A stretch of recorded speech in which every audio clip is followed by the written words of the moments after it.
Purposes, the gentleman from North Carolina rise. Madam Speaker, as a member designated by Mr. Bishop of Georgia, pursuant to H-Res 8, I inform the House that Mr. Bishop will vote yes. He will vote yes on ordering the previous question. Madam Speaker, as a member designated by Mr. Thompson of Mississippi, pursuant to H-Res 8, I inform the House that Mr. Thompson will vote yes. He will vote yes on ordering the previous question. Madam Speaker, as a member designated by Mr. Richmond of Louisiana, pursuant to H-Res 8, I inform the House that Mr. Richmond will vote yes. He will vote yes on ordering the previous question. And I will too.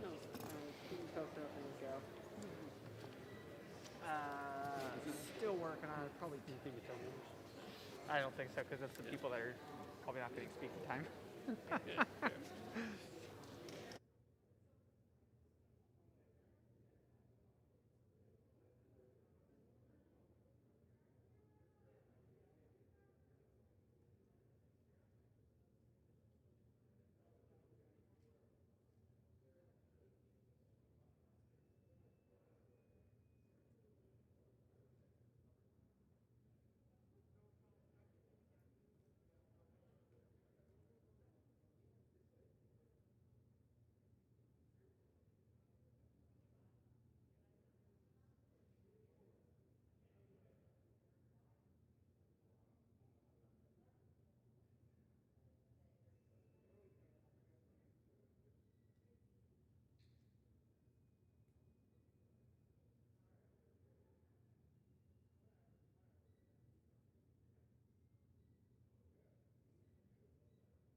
I got it. They're still talking. I got you.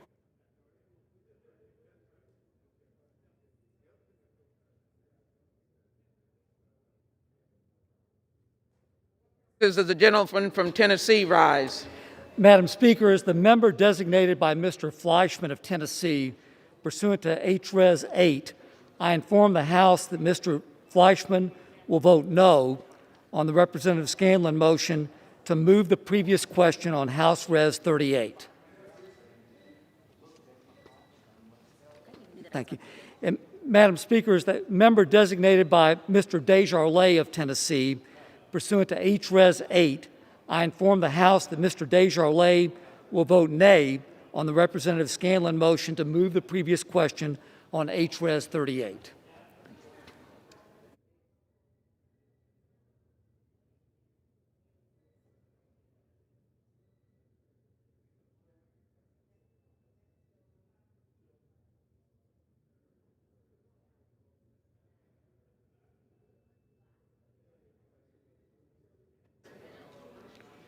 For what purposes does the gentlewoman from Massachusetts rise? As the member designated by Ms. Frankel pursuant to H Res 8, I inform the House that Ms. Frankel will vote yes on ordering the previous question. And as the member designated by Ms. Bonamici pursuant to H Res 8, I inform the House that Ms. Bonamici will vote yes on ordering the previous question.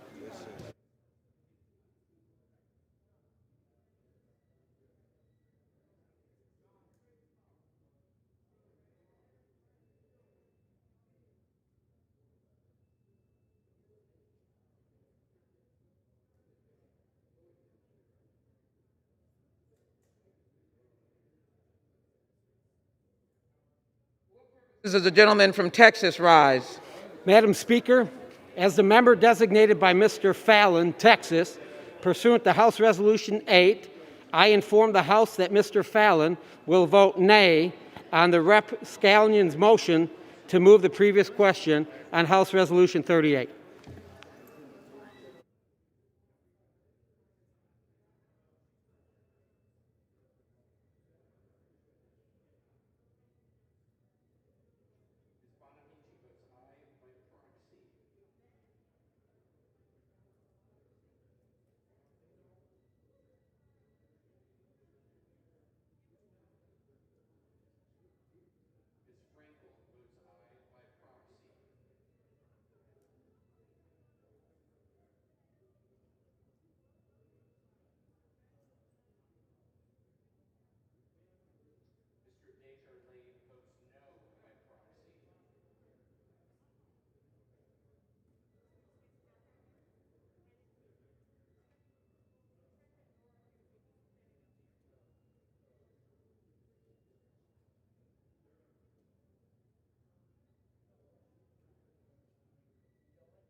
Indiana rise?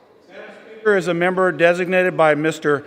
Baird of Indiana, pursuant to H. Res. 8.1, inform the House that Mr. Baird will vote no on the Rep. Scanlon motion to move the previous question, H. Res. 38.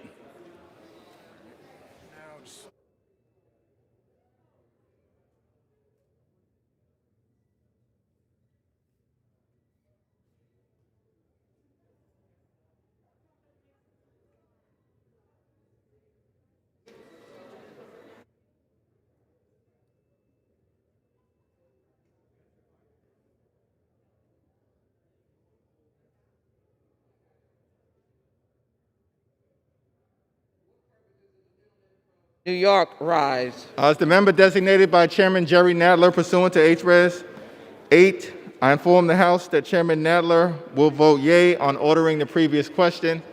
As the member designated by Congressman Brendan Boyle pursuant to H Res 8, I inform the House that Congressman Boyle will vote yea on the previous question. As the member designated by Chairwoman Eddie Bernice Johnson pursuant to H Res 8, I inform the House that Chairwoman Johnson will vote yea on the previous question.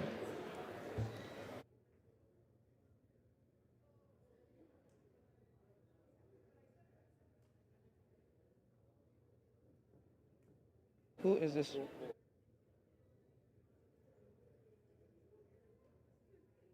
Does the gentleman from Kansas rise?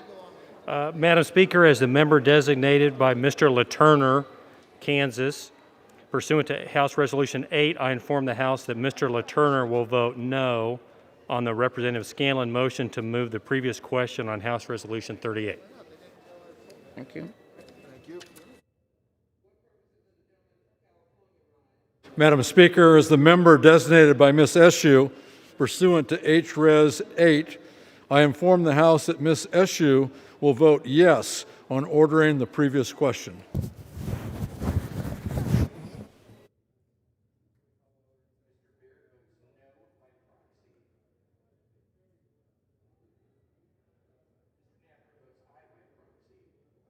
The gentleman from Connecticut rise. Thank you, Madam Speaker. Madam Speaker, as the member designated by Mr. Adam Smith of Washington State pursuant to House Resolution 8, I inform the House that Mr. Smith will vote yes on ordering the previous question.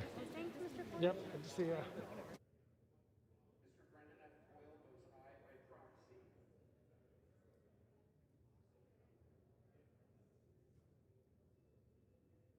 For what purpose does the gentleman from Maryland rise?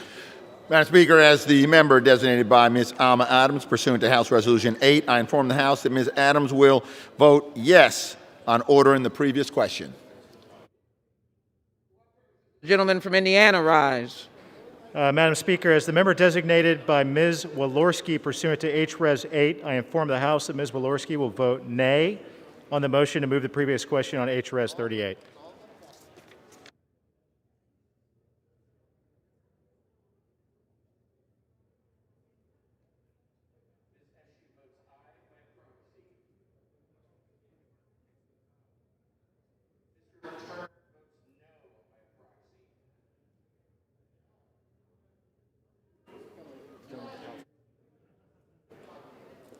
What purpose does the gentleman from California rise? As the member designated by Mr. Vella pursuant to H-Res 8, I inform the House that Mr. Vella will vote aye on ordering the previous question.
For what purposes does the gentlewoman from California rise?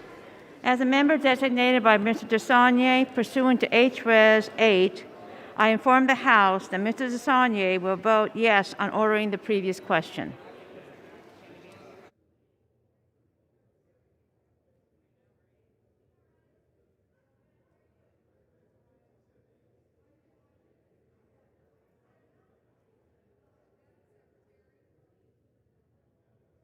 Does the gentlewoman from Maine rise?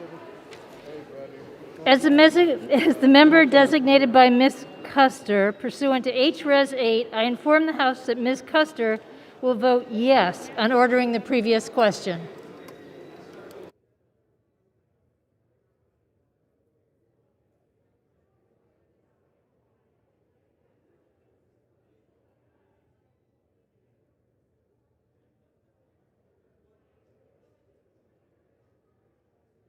For what purpose does the gentleman from Pennsylvania rise?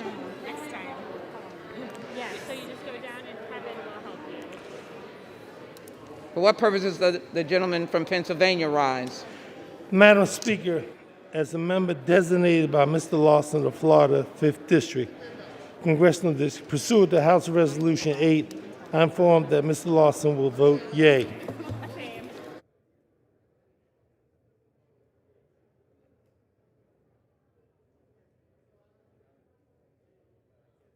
Does the gentleman from Texas rise? Madam Speaker, as the member designated by Next person. Representative Fletcher, pursuant to H-Res 8, I inform the House that Ms. Fletcher will vote aye on ordering the previous question.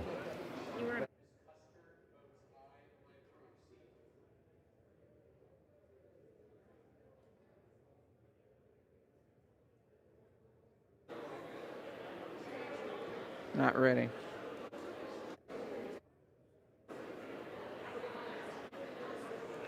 For what purpose does the gentleman from Kansas rise? Madam Speaker, as the member designated by Ms. Lager Fernandez pursuant to H-Res 8, I inform the House that Ms. Lager Fernandez will vote aye on ordering the previous question.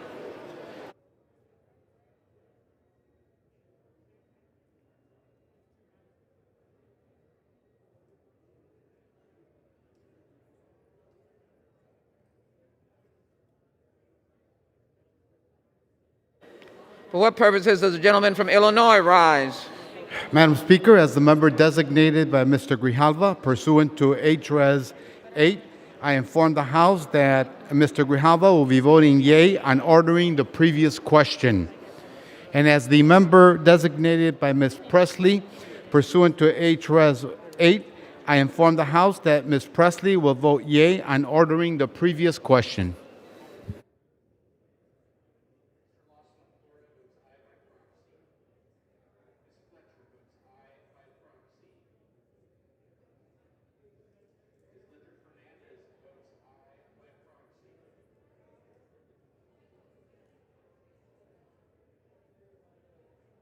Purposes does the gentleman from Virginia rise?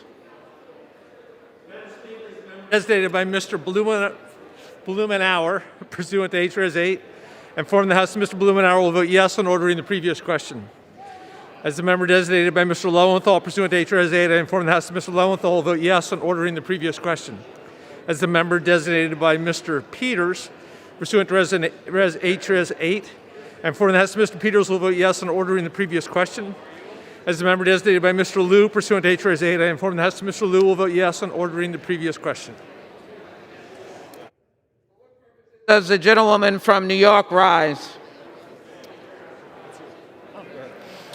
Madam Speaker, as the member designated by Mr. Young of Alaska pursuant to House Resolution 8, I inform the House that Mr. Young will vote nay on the motion to move the previous question on House Resolution 21.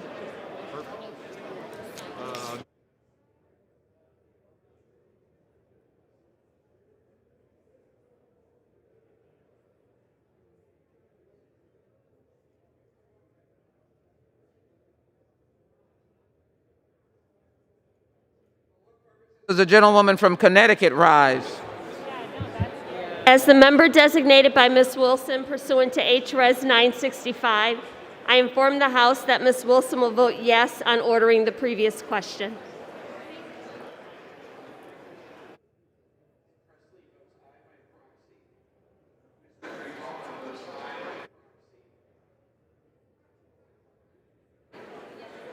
For what purposes does the gentleman from Massachusetts rise? As the member designated by Mr. Moulton of Massachusetts pursuant to H. Res. 8, I will inform the House that Mr. Moulton will vote yes on ordering the previous question.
Purposes does the gentleman from New Jersey rise? Madam Speaker, as the member designated by Ms. Bonnie Watson Coleman pursuant to H. Res. 8, I inform the House that Ms. Watson Coleman will vote yes on ordering the previous question. And as the member designated by Mr. Albio Series pursuant to H. Res. 8, I inform the House that Mr. Series will vote yes on ordering the previous question. And as the member designated by Mr. Bill Pascrell pursuant to H. Res. 8, I inform the House that Mr. Pascrell will vote yes on ordering the previous question. And finally, Madam Speaker, as the member designated by Mr. Paul Tonko pursuant to H. Res. 8, I inform the House that Mr. Tonko will vote yes on ordering the previous question.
For what purposes does the gentleman from California rise? Madam Speaker, as member designated by Congressmember Napolitano pursuant to House Resolution 8, I inform the House that Congressmember Napolitano will vote yes on ordering the previous question. And Madam Speaker, as member designated by Congressmember Costa pursuant to House Resolution 8, I inform the House that Congressmember Costa will also vote yes on the previous question.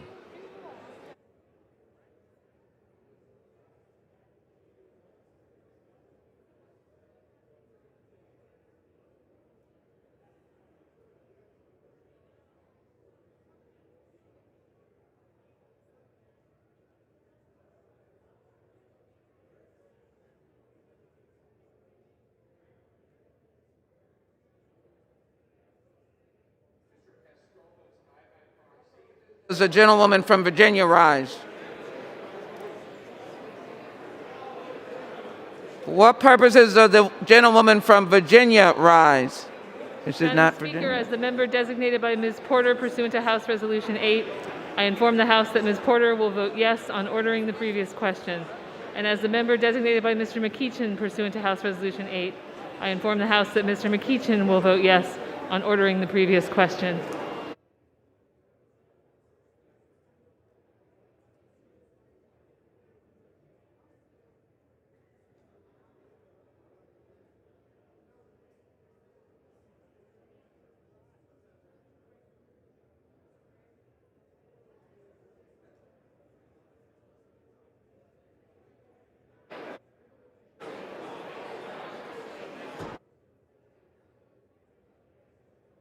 Purposes does the gentlewoman from Michigan rise?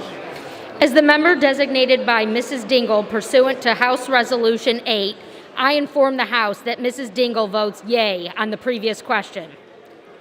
As the member designated by Ms. Agsney pursuant to House Resolution 8, I inform the House that Ms. Agsney votes yea on the previous question. As the member designated by Ms. Lee of Nevada pursuant to House Resolution 8, I inform the House that Ms. Lee votes yea on the previous question. As the member designated by Ms. Captor pursuant to House Resolution 8, I inform the House that Ms. Captor votes yea on the previous question. Gentleman from Michigan rise? Madam Speaker, as the member designated by Mr. Bergman pursuant to House Resolution 8, I inform the House that Mr. Bergman will vote no on ordering the previous question. As the member designated by Mr. Lambourne pursuant to House Resolution 8, I inform the House that Mr. Lambourne will vote no on ordering the previous question.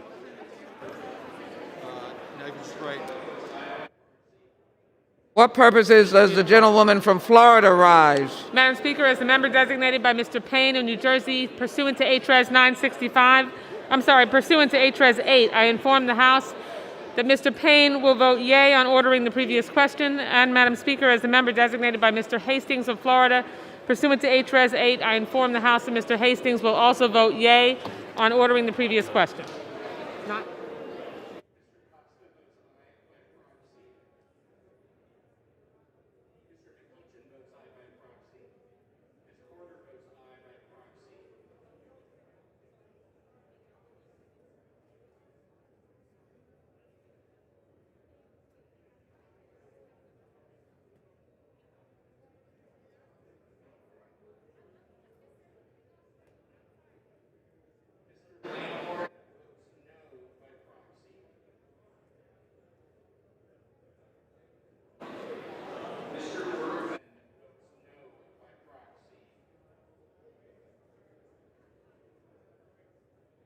Purposes does the gentleman from Virginia rise? For what purposes does the gentleman from Virginia rise? Madam Speaker, as the member designated by Ms. Titus of Nevada pursuant to HRES 8, I inform the House that Ms. Titus will vote yes on ordering the previous question.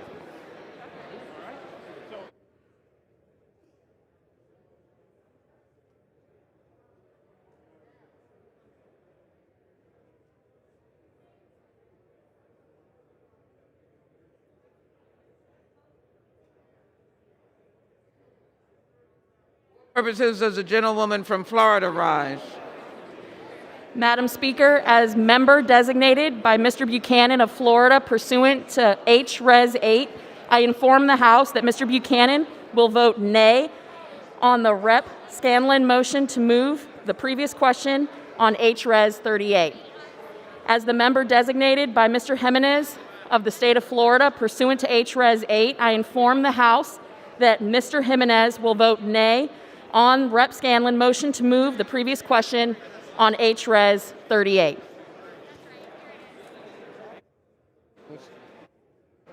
For what purposes does the gentleman from Washington rise?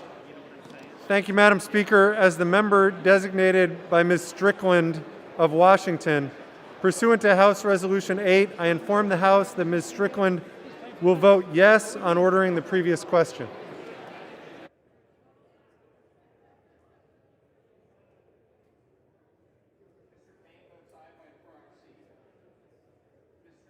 Does the gentleman from Massachusetts rise?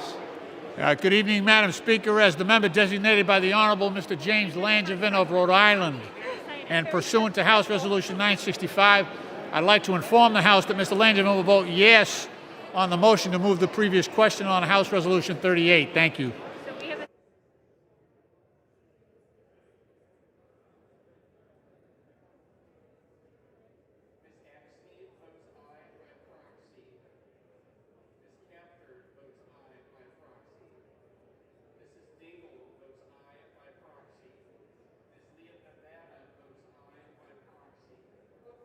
The gentlewoman from California rise. Madam Speaker, as the member designate by Mr. Mondaire Jones of New York pursuant to HRES 8, I inform the House that Mr. Jones will be voting yes on ordering the previous question.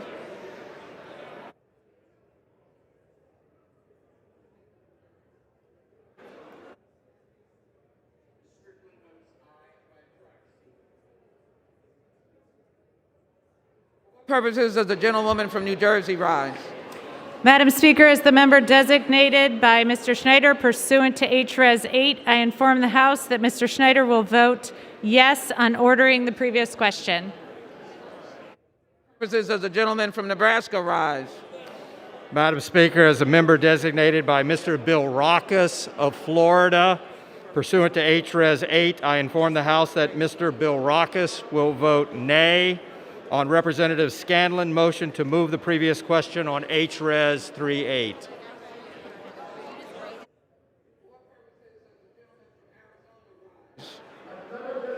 Kirkpatrick, pursuant to H.R. 8, I inform the House that Representative Kirkpatrick will vote aye on ordering the previous question.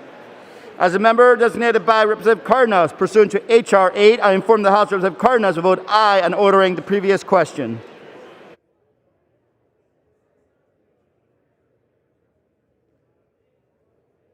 What purposes does the gentleman from Pennsylvania rise?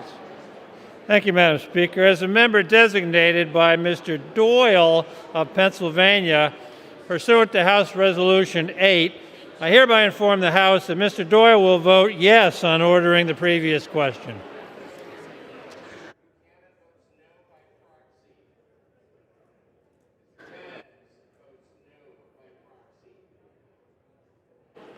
For what purposes does the gentlewoman from Illinois rise? As a member designated by Mr. Carson, pursuant to HRES 8, I inform the House that Mr. Carson will vote yes on ordering the previous question. As the member designated by Mr. Rush, pursuant to HRES 8, I inform the House that Mr. Rush will vote yes on ordering the previous question.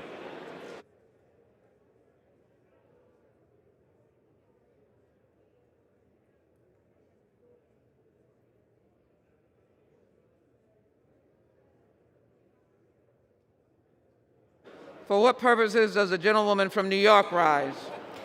Madam Speaker, as the member designated by Mr. Deutsch of Florida, pursuant to HRES 8, I inform the House that Mr. Deutsch will vote yes on ordering the previous question. For what purposes does the gentleman from Ohio rise? Okay. As a member designated by Mr. Gonzalez of Ohio, pursuant to House Resolution 8, I inform the House that Mr. Gonzalez of Ohio will vote no on ordering the previous question.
The gentlewoman from Pennsylvania rises. As the member designated by Ms. Wild pursuant to HRES 8, I inform the House that Ms. Wild will vote yes on ordering the previous question.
For what the gentlewoman from Michigan rise? As the member designated by Ms. Ocasio-Cortez pursuant to House Res 8, I inform the House that Ms. Ocasio-Cortez will vote yes on ordering the previous question. How you doing, Chairman? Hey, how are you? I'm good, darling. I'm good.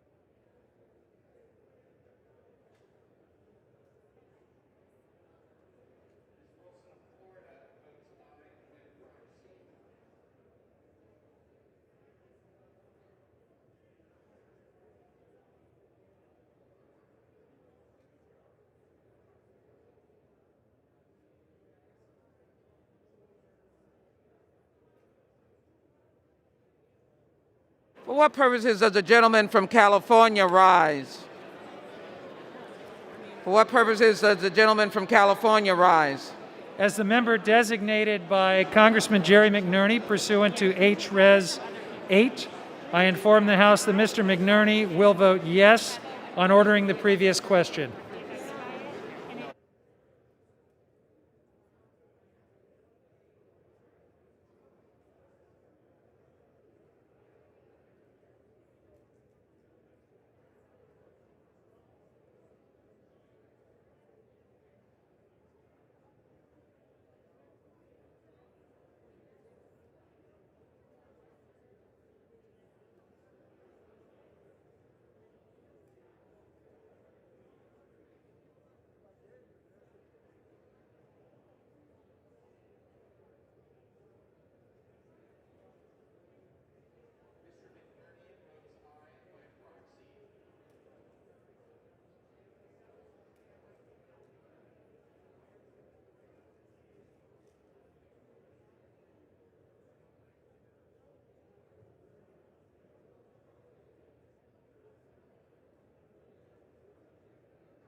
For what purposes does the gentleman from Maryland rise?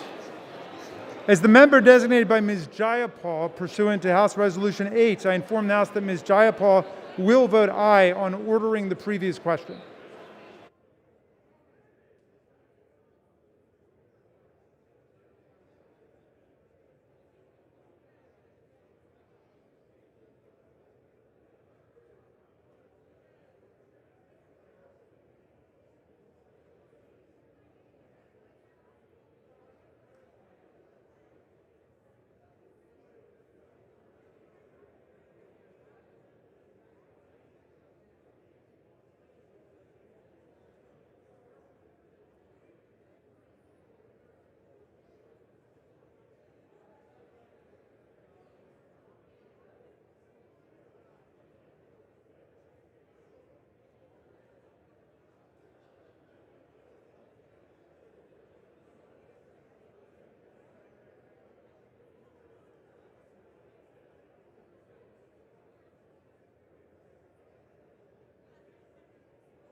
On this vote, the yeas are 219 and the nays are 206. The previous question is ordered. The question is on the adoption of the resolution. Those in favor say aye. Those opposed say no. In the opinion of the chair, the ayes have it. Request the yeas and nays. Pursuant to Section 3S of House Resolution 8, the yeas and nays are ordered. Members will record their vote by electronic device.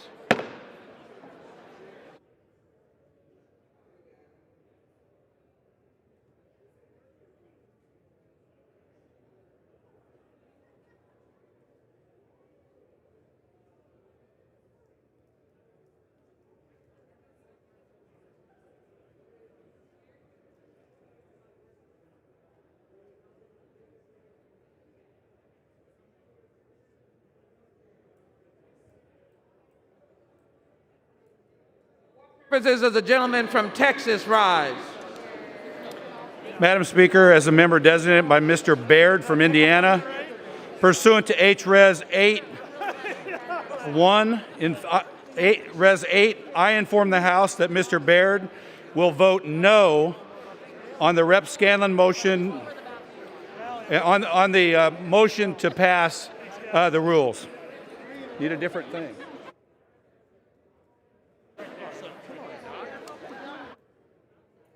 Purposes of the gentleman from Pennsylvania rise. Thank you, Madam Speaker. As a member designated by Mr. Doyle of Pennsylvania, pursuant to House Resolution 8, I hereby inform the House that Mr. Doyle will vote yes on House Resolution 38.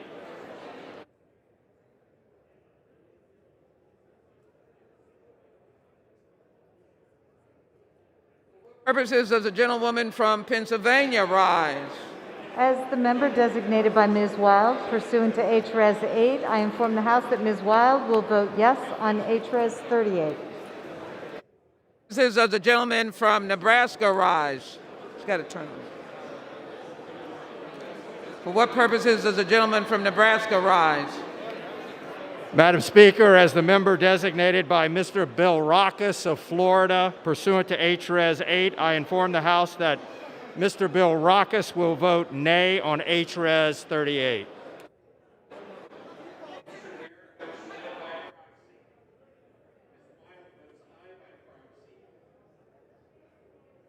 Purposes of the gentlewoman from New York rise. Madam Speaker, as the member designated by Mr. Deutsch of Florida, pursuant to H-Res 8, I inform the House that Mr. Deutsch will vote yes on H-Res 38.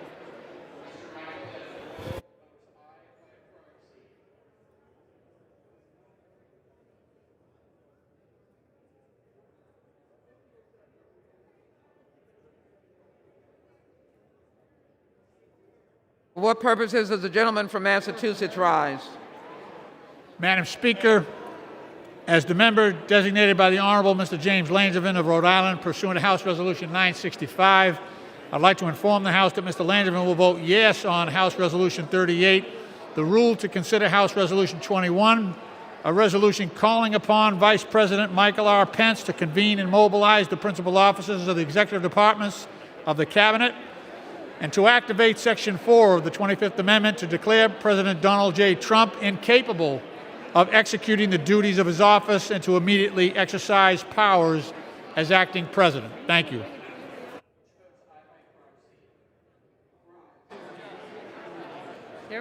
What purposes does the gentlelady from New York rise? Madam Speaker, as the member designated by Mr. Young of Alaska, pursuant to House Resolutions 8, I inform the House that Mr. Young will vote nay on the rule of House Resolution 21. Purposes does the gentlewoman from Florida rise? Madam Speaker, as the member designated by Mr. Payne of New Jersey, pursuant to H-Res 8, I inform the House that Mr. Payne will vote yea on H-Res 38. And Madam Speaker, as the member designated by Mr. Hastings of Florida, pursuant to H-Res 8, I inform the House that Mr. Hastings will also vote yea on H-Res 38.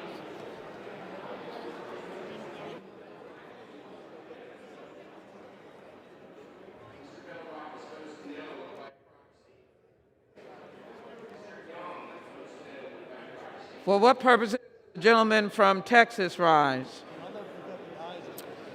Madam Speaker, as the member designated by Mr. Bergman, pursuant to House Resolution 8, I inform the House that Mr. Bergman will vote no on the rule H-Res 38. Madam Speaker, as the member designated by Mr. Lambourne, pursuant to House Resolution 8, I inform the House that Mr. Lambourne will vote no on rule H-Res 38. For what purposes does the gentlewoman from Illinois rise? As the member designated by Mr. Carson pursuant to H-Res 8, I will inform the House that Mr. Carson will vote yes on H-Res 38. I inform the House that Mr. Rush will vote yes on H-Res 38. For what purpose does the gentleman from Kansas rise? Madam Speaker, as the member designated by Mr. Jake LaTurner from Kansas, pursuant to House Resolution 8, I inform the House that Mr. LaTurner will vote nay on House Resolution 38.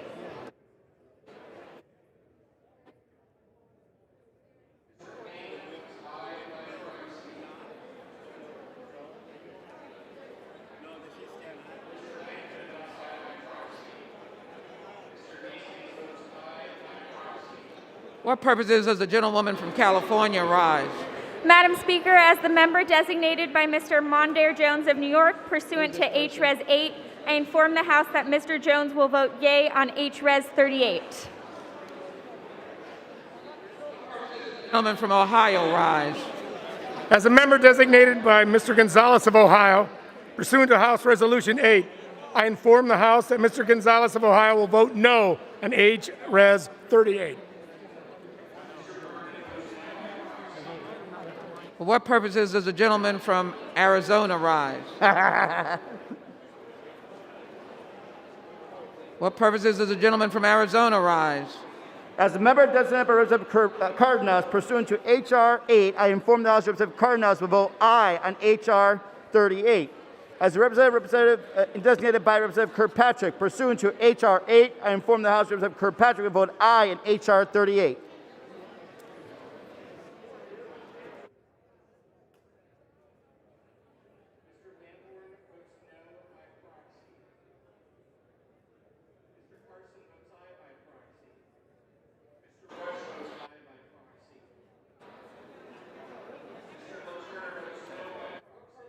Gentleman from California rise. Madam Speaker, as member designated by Congressmember Napolitano, pursuant to House Resolution 8, I wish to inform the House that Congressmember Napolitano will vote yes on H-Res 38. And Madam Speaker, as member designated by Congressmember Costa, pursuant to House Resolution 8, I inform the House that Congressmember Costa will also vote yea on H-Res 38.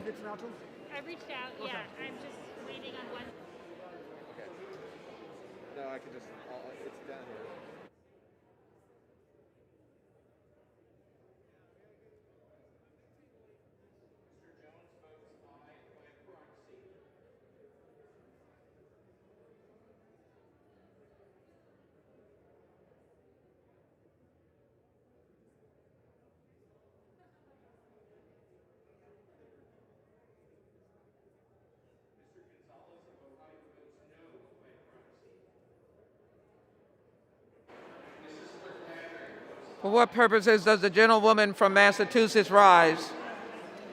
As the member designated by Ms. Franco pursuant to H-Res 8, I inform the House that Ms. Franco will vote yes on H-Res 38. As the member designated by Ms. Bonamici pursuant to H-Res 8, I inform the House that Ms. Bonamici will vote yes on H-Res 38. Excellent mumbling.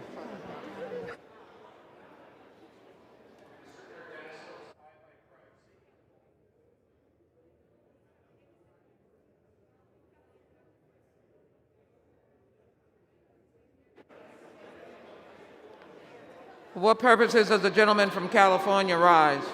As the member designated by Congressman Jerry McNerney pursuant to H-Res 8, I inform the House that Mr. McNerney will vote yes on H-Res 38.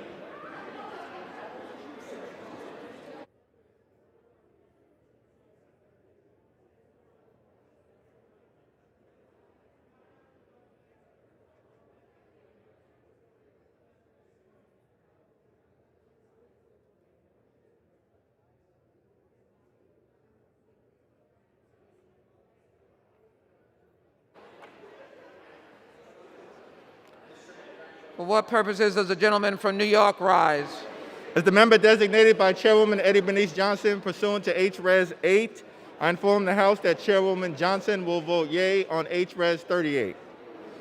As the member designated by Chairman Jerry Nadler pursuant to H-Res 8, I inform the House that Chairman Nadler will vote yea on H-Res 38. As the member designated by Congressman Brendan Boyle pursuant to H-Res 8, I inform the House that Congressman Boyle will vote yea on H-Res 38.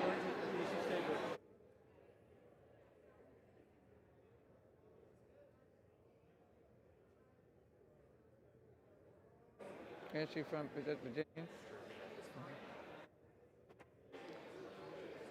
For what purposes does the gentlewoman from New Jersey rise?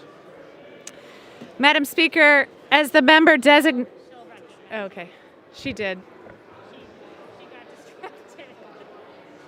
She did. She just wasn't on the speaker.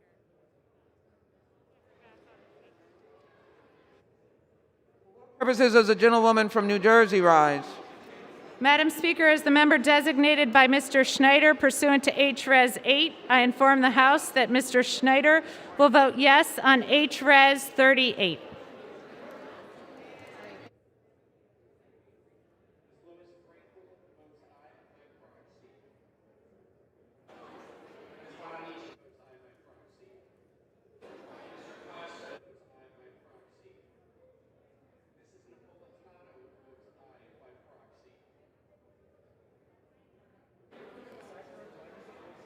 For what purposes does the gentleman from Virginia rise?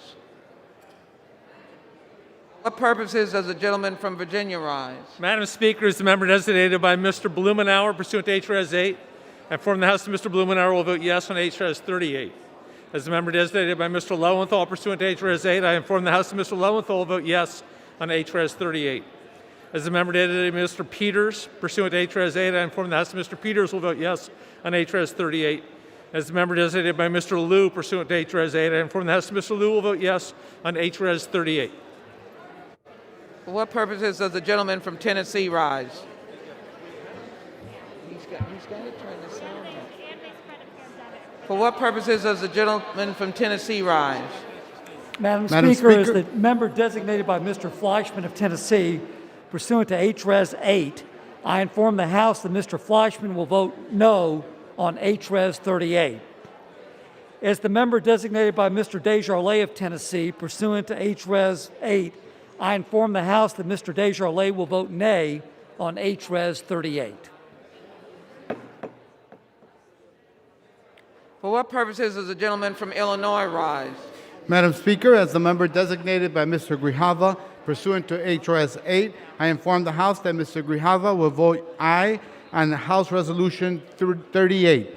And as the member designated by Ms. Presley of Massachusetts pursuant to H-Res 8, I inform the House that Ms. Presley will vote yea on H-Res 38.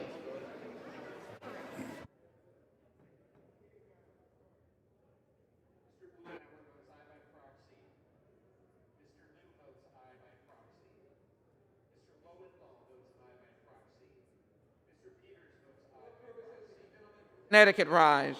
Thank you, Madam Speaker. Madam Speaker, as the member designated by Mr. Adam Smith of Washington State pursuant to H-Res 8, I inform the House that Mr. Smith will vote yes on H-Res 8.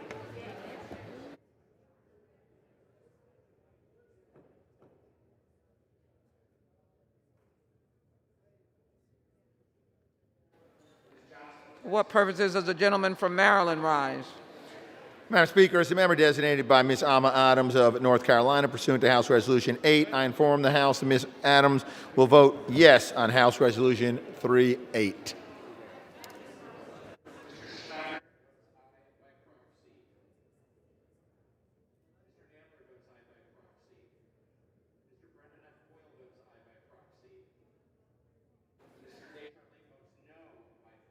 Purposes does the gentleman from Virginia rise? Madam Speaker, as the member designated by Ms. Titus of Nevada pursuant to H-Res 8, I inform the House that Ms. Titus will vote yes on H-Res 38.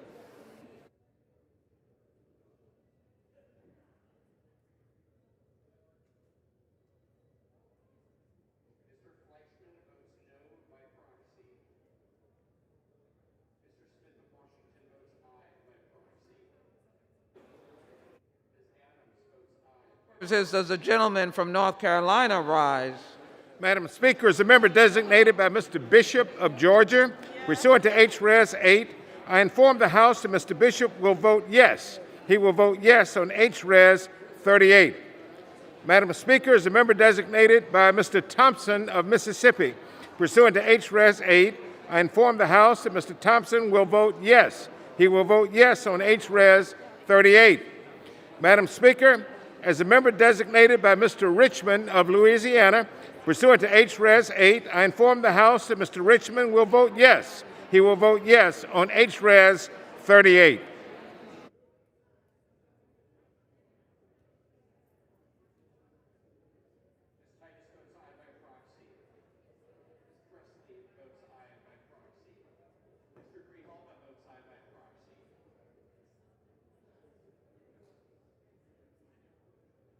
Does the gentlewoman from Michigan rise?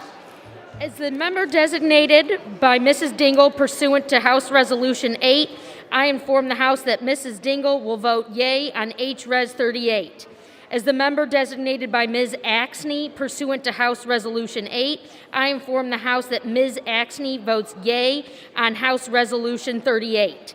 As the member designated by Ms. Lee of Nevada pursuant to House Resolution 8, I inform the House that Ms. Lee votes yea on House Resolution 38. As the member designated by Ms. Capter, pursuant to House Resolution 8, I inform the House that Ms. Capter votes yea on House Resolution 38. Can I give her mine?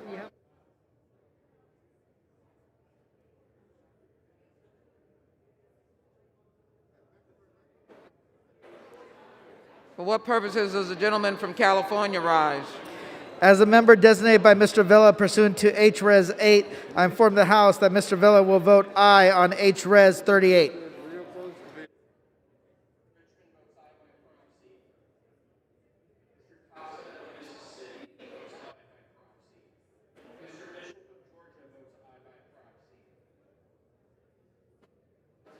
For what purposes does the gentleman from Texas rise?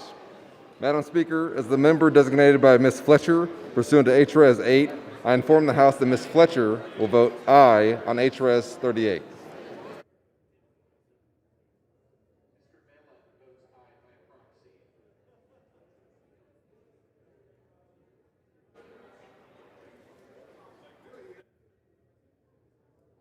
Does the gentleman from New Jersey rise?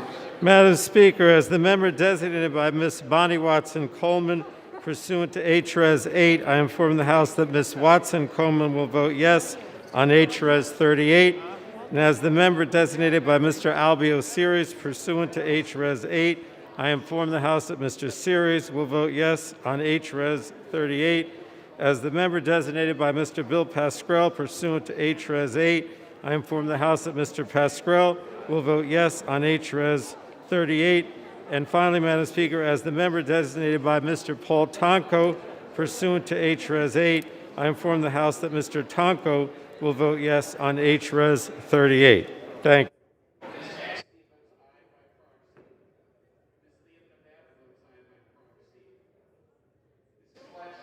you. Does the gentlewoman from Kansas rise? Madam Speaker, as the member designated by Ms. Lager Fernandez pursuant to H-Res 8, I inform the House that Ms. Lager Fernandez will vote aye on H-Res 38.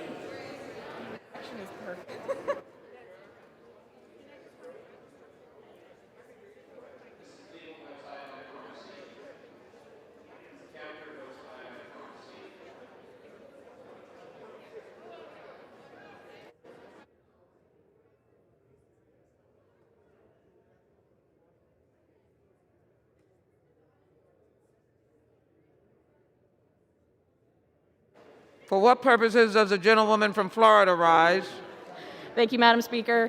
As the member designated by Mr. Buchanan of the state of Florida pursuant to H-Res 8, I inform the House that Mr. Buchanan will vote nay on H-Res 38. For what purposes does the gentleman from Maryland rise? I rise as the member designated by Ms. Jayapal pursuant to House Resolution 8, and I inform the House Ms. Jayapal will vote aye on House Resolution 38.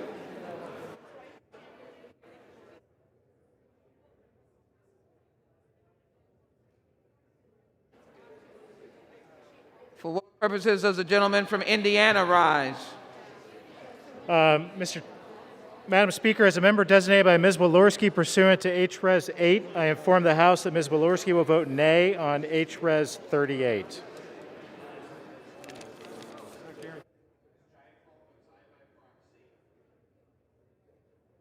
Purposes, does the gentleman from Washington rise? Thank you, Madam Speaker. As the member designated by Ms. Strickland of Washington, pursuant to H-Res 8, I inform the House that Ms. Strickland will vote yes on H-Res 38.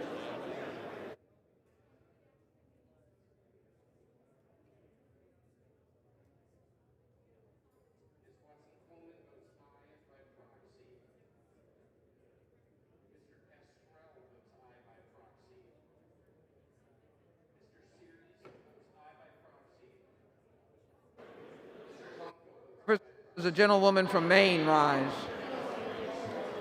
As the member designated by Ms. Custer of New Hampshire pursuant to H-Res 8, I inform the House that Ms. Custer will vote yes on H-Res 38.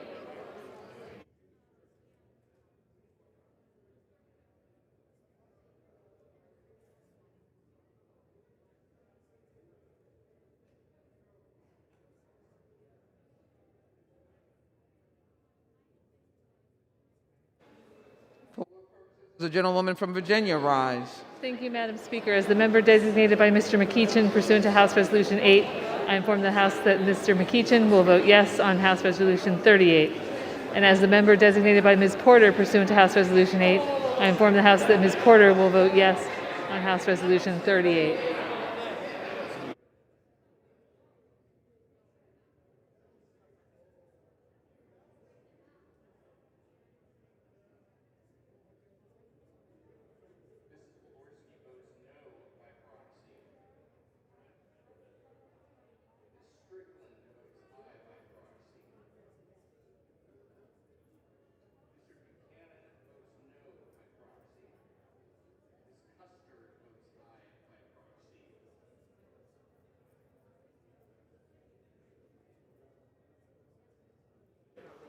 For what purposes does the gentleman from Pennsylvania rise? Madam Speaker, as the member designated by Mr. Lawson of Florida, 5th Congressional District, pursuant to House Resolution 8, I inform the House that Mr. Lawson will vote yes on House Resolution 38.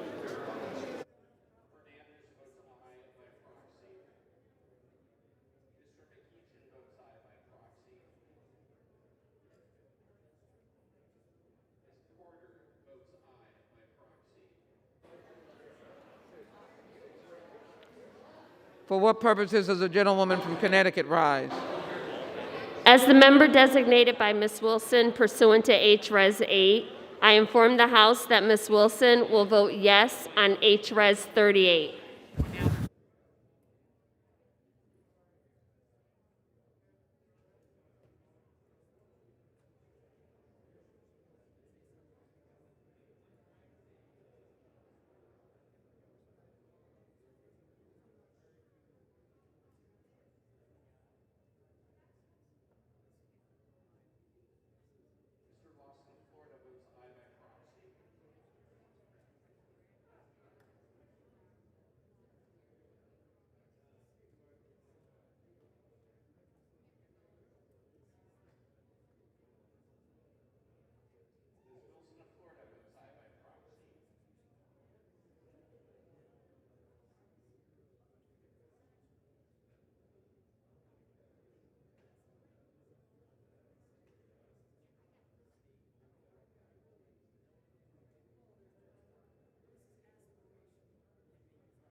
What purposes the gentlewoman from Michigan rise? As the member designated by Ms. Ocasio-Cortez pursuant to House Res. 8, I inform the House that Ms. Ocasio-Cortez will vote yes on House Res. 38.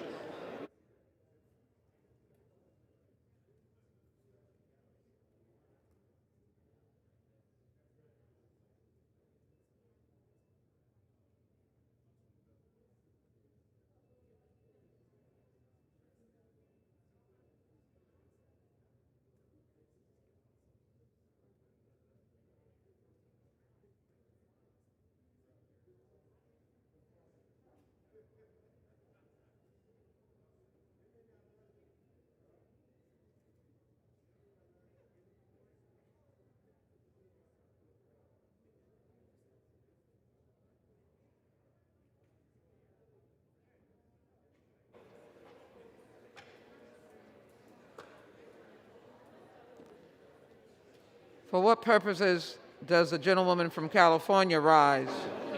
Madam Speaker, as a member designated by Mr. DeSaulnier pursuant to H-Res 8, I inform the House that Mr. DeSaulnier will vote yes on H-Res 38.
For what purposes does the gentleman from California rise?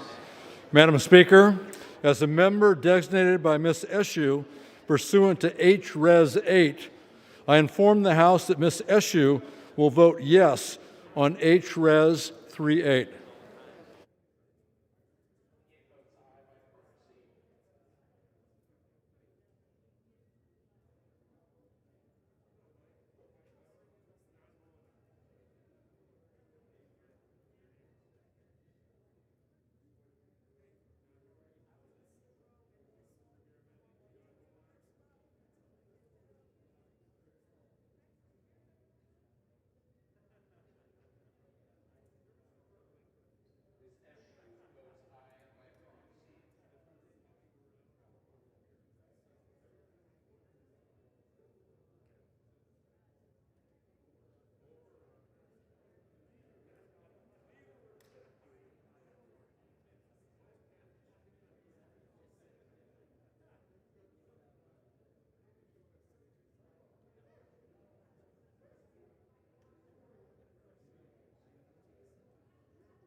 On this vote, the yeas are 222 and the nays are 204. The resolution is adopted. Without objection, the motion to reconsider is laid on the table.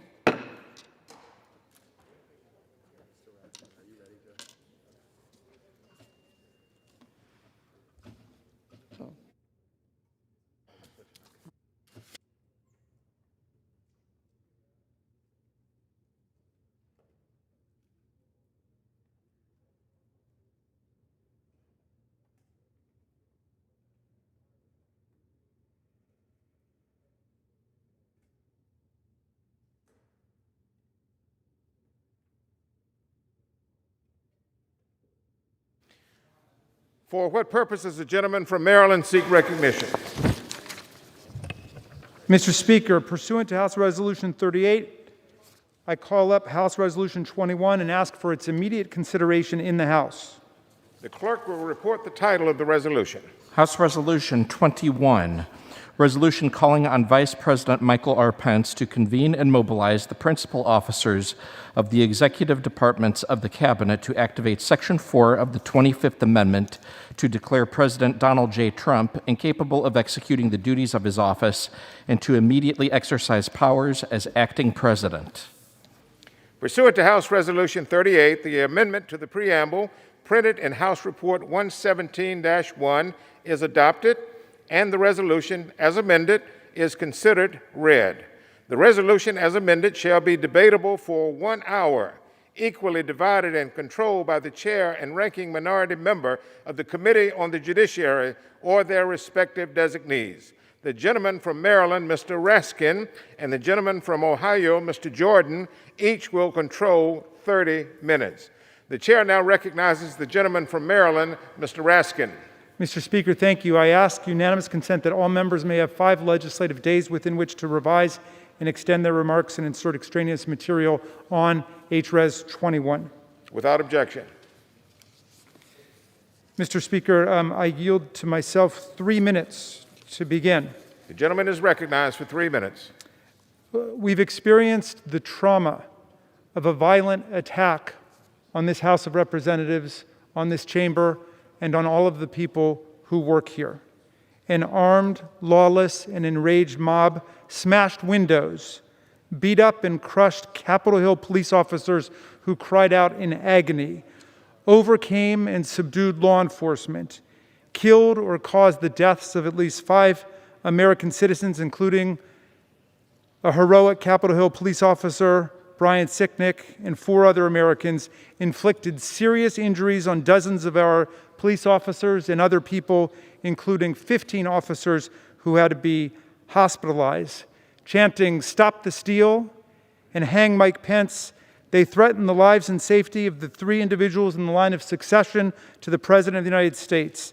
They built a gallows right outside the Capitol. They screamed, "Where's Nancy?" They stormed the Speaker's office and they occupied it. They stole government property. They trashed the place. They terrorized officers, staff, and members. They brandished the Confederate battle flag in the Capitol of the United States, something that didn't even happen during the Civil War. They allowed hundreds or thousands of people to enter the Capitol without metal detector or any kind of security screening at all. Not only to desecrate the temple of democracy and to spit in the face of Congress, but actually to interfere with the counting of electoral college votes in the 2020 presidential election. They may have been looking for Vice President Pence and Speaker Pelosi, but every person in this room could have died. As a shaken Senator Lindsey Graham said, the mob could have blown the building up. They could have killed us all.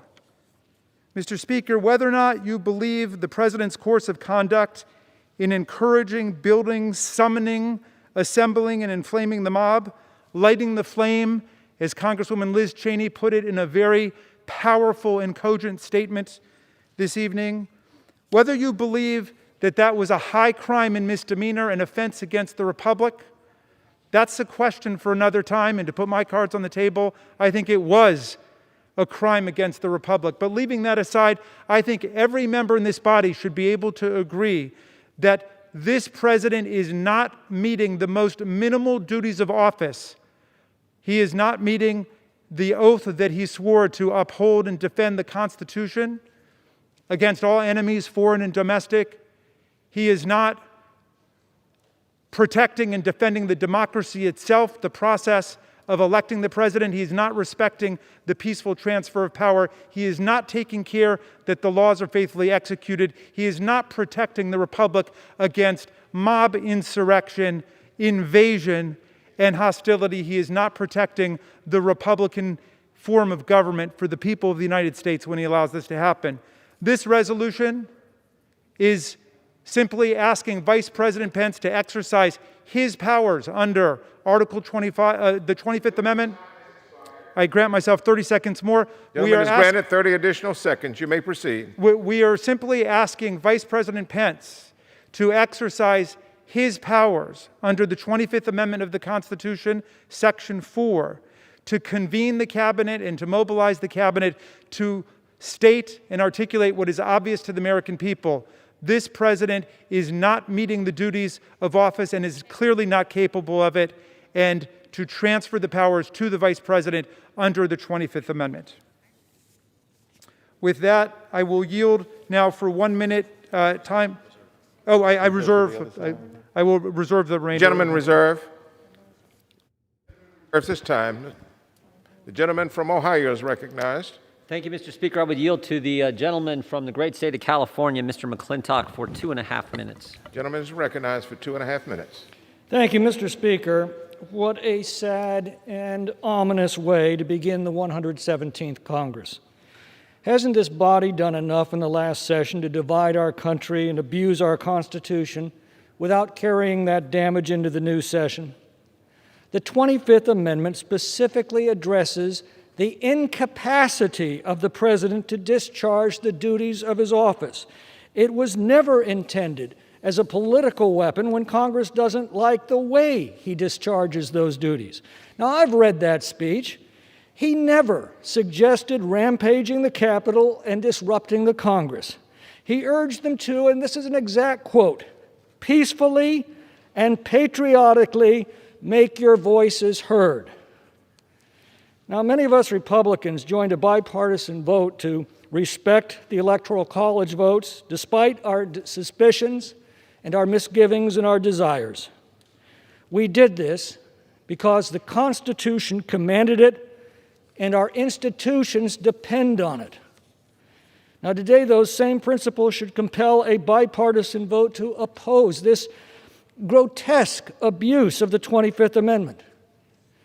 Last week, the majority argued that the president tried to misuse the Constitution to overturn the votes of the Electoral College. Well, he asserted no direct power. Rather, he urged the vice president and Congress to do so. Many of us declined his bad advice. Yet this week, the majority directly is asserting power to misuse the 25th Amendment in a manner that does overturn the votes of the previous Electoral College. Don't they see that they are committing directly the same offense they accuse the president of committing indirectly? Every act we take builds a precedent for future acts. Once Congress asserts this new role as armchair psychiatrists and a new power to equate intemperate speech with functional disability, the most important pillars of our government, stability, the rule of law, and the separation of powers, will fracture. It won't affect this president, but it will stalk future presidents from this day forward. For their sake, please don't do this. Yield back. Does the gentleman reserve? All right, the gentleman from Maryland is recognized. I now yield 1 minute to Speaker Nancy Pelosi. The Speaker of the House, Ms. Pelosi of California, is recognized. Thank you very much, Mr. Speaker. I thank the gentleman for yielding and applaud him and salute him as a constitutional scholar, an intellectual resource, and the force of justice that he has been as he has crafted and advanced this resolution. And I thank the entire House Democratic Caucus for the love of country, determination to protect our democracy, and the loyalty to our oath that have been so beautifully manifested in this dark past week. Mr. Speaker, a dark week it has been indeed. On Wednesday, the President of the United States incited a deadly insurrection against America that targeted the very heart of our democracy, this temple of democracy, the United States Capitol. Defiling the genius of the Constitution, separate but equal, attacking the first branch of government, trying to prevent us from ascertaining our constitutional duty to ascertain that Joe Biden and Kamala Harris will be President and Vice President of the United States. The gleeful desecration of the Capitol and the violence against Congress, our staff, and our workers are horrors that will forever stain our nation's history. 5 Americans have died following the violent attack. More than 50 police officers were seriously injured, including 15 officers who were hospitalized. On behalf of the House, I salute and express deepest gratitude to U.S. Capitol Police for the valor that they showed in protecting the lives of members, but especially protecting our staff and those who make Congress function. Mr. Speaker, this is a sad day for our country that we have to come to the floor in a way to defend the Constitution of the United States at this time. The facts are very clear. The President called for this seditious attack. For days, he urged supporters to come to Washington for the insurrection. Wednesday morning, he participated in a rally to encourage the rioters to march on the Capitol and fight. And not only did he urge people to march on the Capitol and fight, he further fanned the flames, and he and his family cheered and celebrated the desecration of the Capitol. Later that day, as the dangers escalated, he ignored and flat out rejected the pleas of Congress, including those of his own party, to call off his supporters, the rioters, the terrorists, as they engaged in vandalism and violence.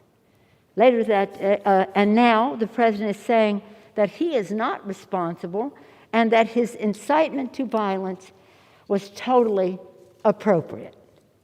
The President's actions demonstrate his absolute inability to discharge the most basic and fundamental powers and duties of his office.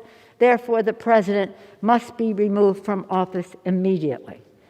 This is a decision we make with the utmost solemnity and prayerfulness, which this crisis requires.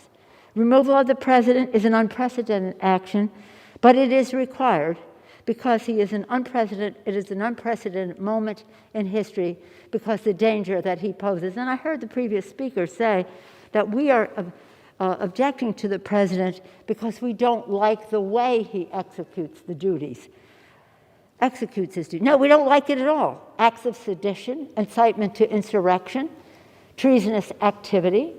And if you are associating yourself with that as the proper execution of the President's duties, you are associating yourself with sedition and treason. Yesterday, in a pro forma section, we introduced a unanimous consent request to take up Congressman Raskin's legislation, which calls on the Vice President to mobilize the Cabinet to activate the 25th Amendment to remove the President from office, again, to prevent him from causing more damage to our country. Who knows what he might do next? But House Republicans rejected this legislation, and so the President's unhinged, unstable, deranged acts of sedition may continue, endangering America and undermining our democracy. Now we are taking up this legislation in regular session. After passage, we are calling on the Vice President to respond within 24 hours of passage. This resolution gives House Republicans the clear choice to honor the oath of office, to defend our democracy, and to uphold the sacred trust given to us by the Constitution and by those whom we represent. Mr. Speaker, during the Trump presidency, this 4 years, and especially during this sad time, I recall the words of the great Israeli poet Ehud Manor, and that's what he said when he said, "I can't keep silent in light of how my country has changed her face. Won't quit trying to remind her in her ears, I'll sing my cries until she opens her eyes. I can't keep silent of how my country's changed her face." I urge my Republican colleagues to open their eyes and to finally hold this president accountable. The security of our country and the future of our very democracy are at stake. When we pray for God to bless America, let us hope that that blessing comes down strongly on us in the next few days. With that, Mr. Speaker, I yield back the balance of my time and again applaud the great leadership of Mr. Raskin. The Speaker yields back. Does the gentleman from Maryland reserve? I reserve, yes. The gentleman from Ohio is recognized. Mr. Speaker, I will yield 2 minutes to the gentleman from Virginia, Mr. Klein. The gentleman is recognized for 2 minutes. Thank you, Mr. Speaker. I rise today in opposition to House Resolution 21, calling on Vice President Pence to invoke Section 4 of the 25th Amendment. Like all of us, I condemn in the strongest possible terms the violence that occurred here in our nation's capital last week. Political violence is never the answer, regardless of which side of the political spectrum it occurs.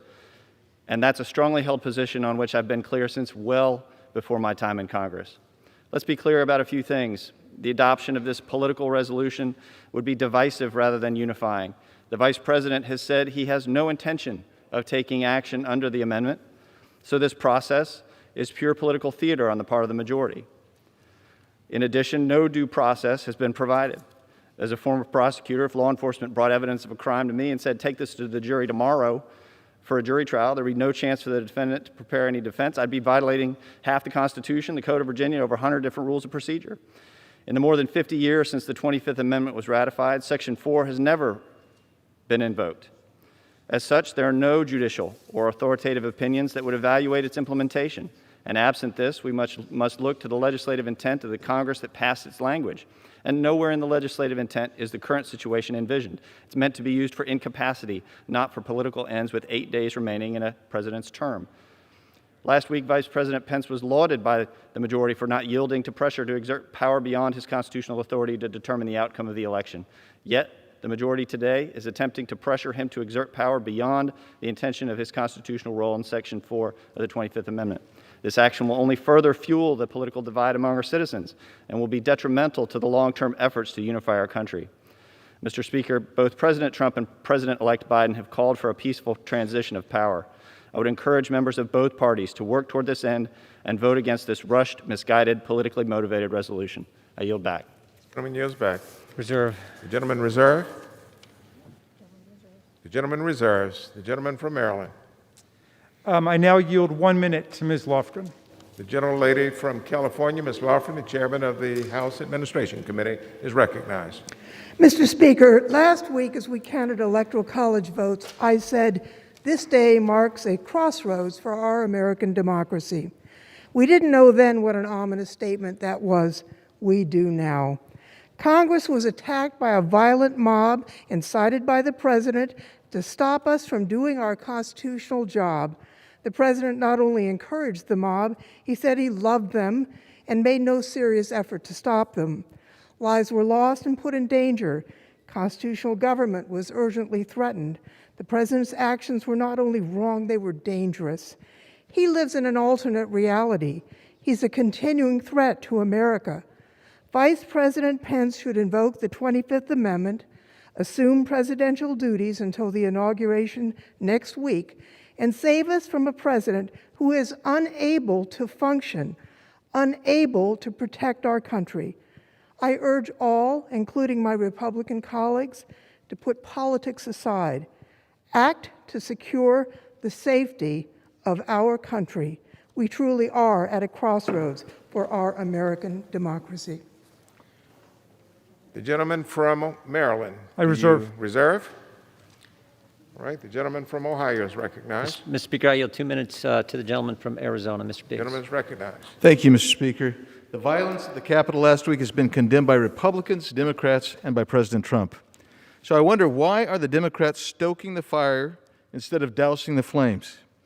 This 25th Amendment resolution is actually similar with some differences from the proposal filed in October of this year by this same representative and joined by 42 Democrats. The problem that time is they were trying to get this commission together. This time they want the vice president to invoke the other portion of Article 4. But the problem, of course, is the vice president sent a very lovely letter to them saying he's not going to do that. So our nation is divided. And while folks on the left are trying to lay this all on President Trump, you should consider a few statements from colleagues across the aisle. One of our colleagues at one point said, if you see anybody from that cabinet, meaning Mr. Trump's cabinet, in a restaurant, a department store, a gas station, you get out and you create a crowd and you push back on them and you tell them they're not welcome here. They're not welcome anymore anywhere.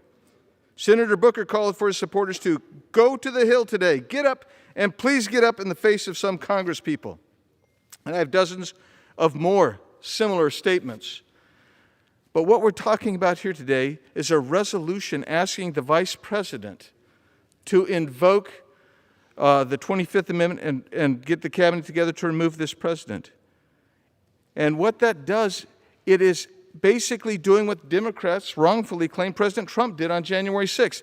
It pours gas on the smoldering embers, which consist of tens of millions who believe the integrity of the election was questionable. They feel disenfranchised, and quite frankly, they are more angry than aggrieved.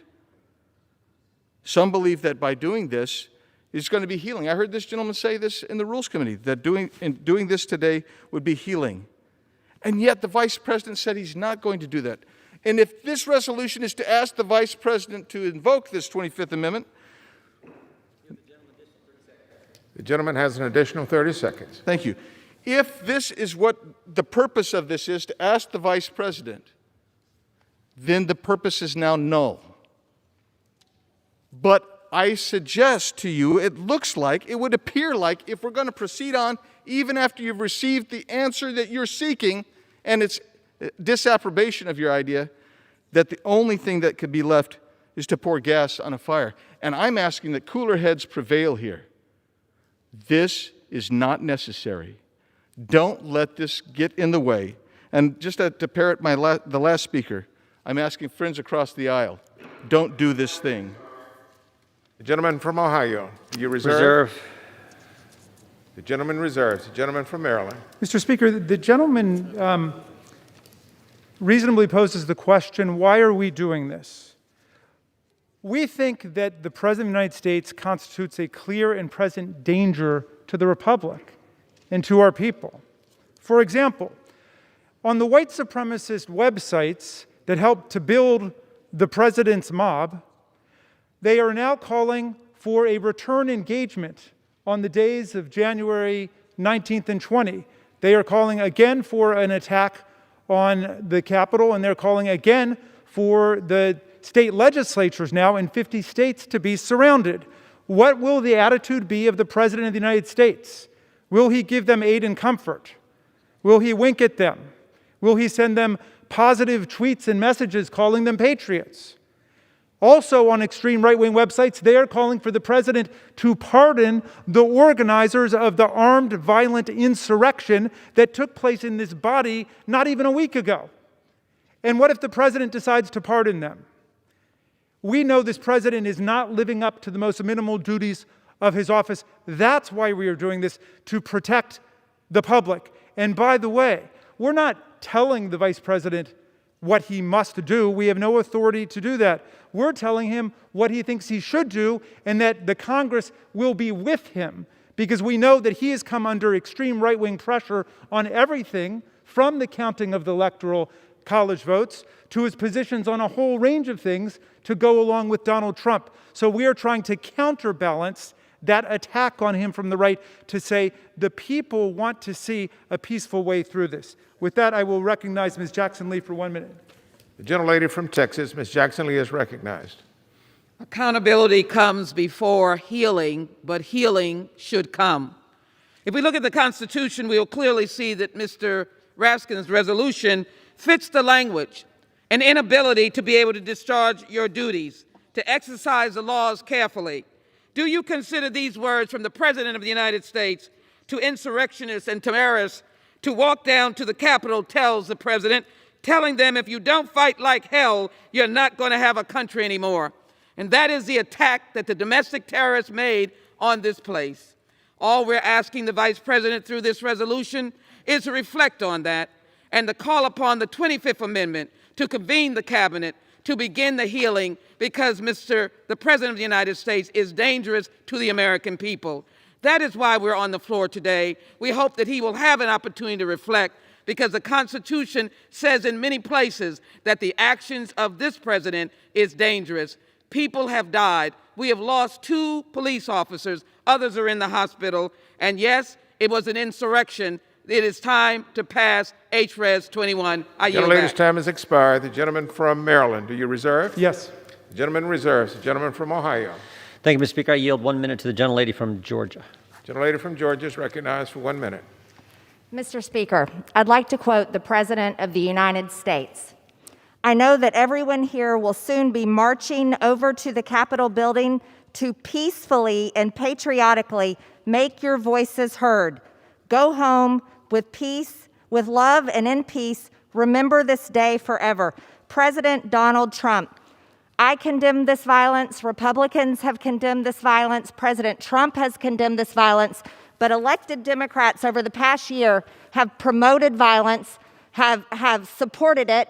They fund it on their Act Blue fundraising platform, and there has been billions of damage caused over this past year in riots all over this country.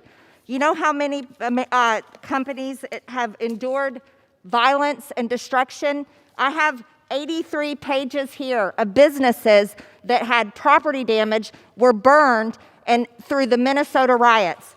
Our Vice President-elect Kamala Harris posted the Minnesota Freedom Fund bail link, encouraging people to donate money to bail criminals out of jail.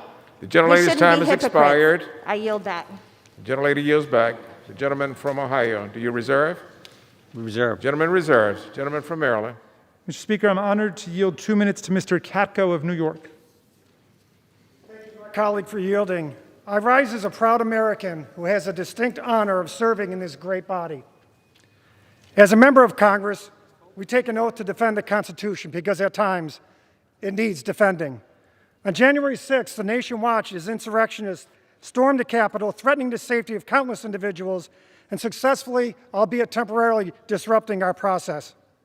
In the midst of the attack, hundreds of Capitol police officers heroically upheld their duty to defend the United States and protect those who work here. Many officers were severely injured and beaten, including one of my former interns. And tragically, one officer, Officer Brian Sicknick, succumbed to the injuries he sustained. To Officer Sicknick's family, I extend my deepest condolences and know that we are praying for you. And to all Capitol Police officers, we are deeply thankful for your bravery. Because of you, thousands of lives were protected and the people's work was able to resume. Now, just as the Capitol Police protected us, Congress must match that courage and protect the Constitution, our democratic processes, and this nation. The President's role in this insurrection is undeniable, both on social media ahead of January 6th and in his speech that day. He deliberately promoted baseless theories, creating a combustible environment of misinformation and division. To allow the President of the United States to incite this attack without consequences is a direct threat to the future of this democracy. For this reason, I will vote to impeach this President tomorrow. The bill before us tonight is a non-binding resolution which requests the Vice President to invoke the 25th Amendment, a step he has already said he will not take. It is merely a symbolic gesture, and I will oppose that resolution. After last week's attack on the Capitol, it is clear our nation is more divided than ever in recent history. We began this great experiment over 240 years ago, and to preserve it, we must remember that our faith, race, or political party is not what unites us. What unites us is that we are Americans. I'd encourage members of this body and everyone at home to remember that simple truth. And with that, I yield back. Back. The gentleman from Ohio, do you reserve? No, I will yield. Maryland reserves. I will yield 2.5 minutes to the gentleman from North Carolina, Mr. Bishop. The gentleman from North Carolina, Mr. Bishop, is recognized. Thank you, Mr. Speaker, and I thank the gentleman for yielding. 2 questions as we begin another 24 hours that will deepen the wounds of the country and the disaffection among Americans. First, will you stop at nothing? Second, is there any hypocrisy too far? Let's call this what it is: an ultimatum, an attempt to intimidate and bully Vice President Pence. They're not seeking just the same ends. As Mr. McClintock, the gentleman from California, said, they employ the same means. They seek to bully the Vice President to abuse power under the 25th Amendment, intended to provide for temporary or sudden incapacity of the President, while they claim to be scandalized about the President bullying the Vice President 1 week ago to abuse power under the 12th Amendment. With all due respect for the gentleman from Maryland, he has not answered, why are you doing this now?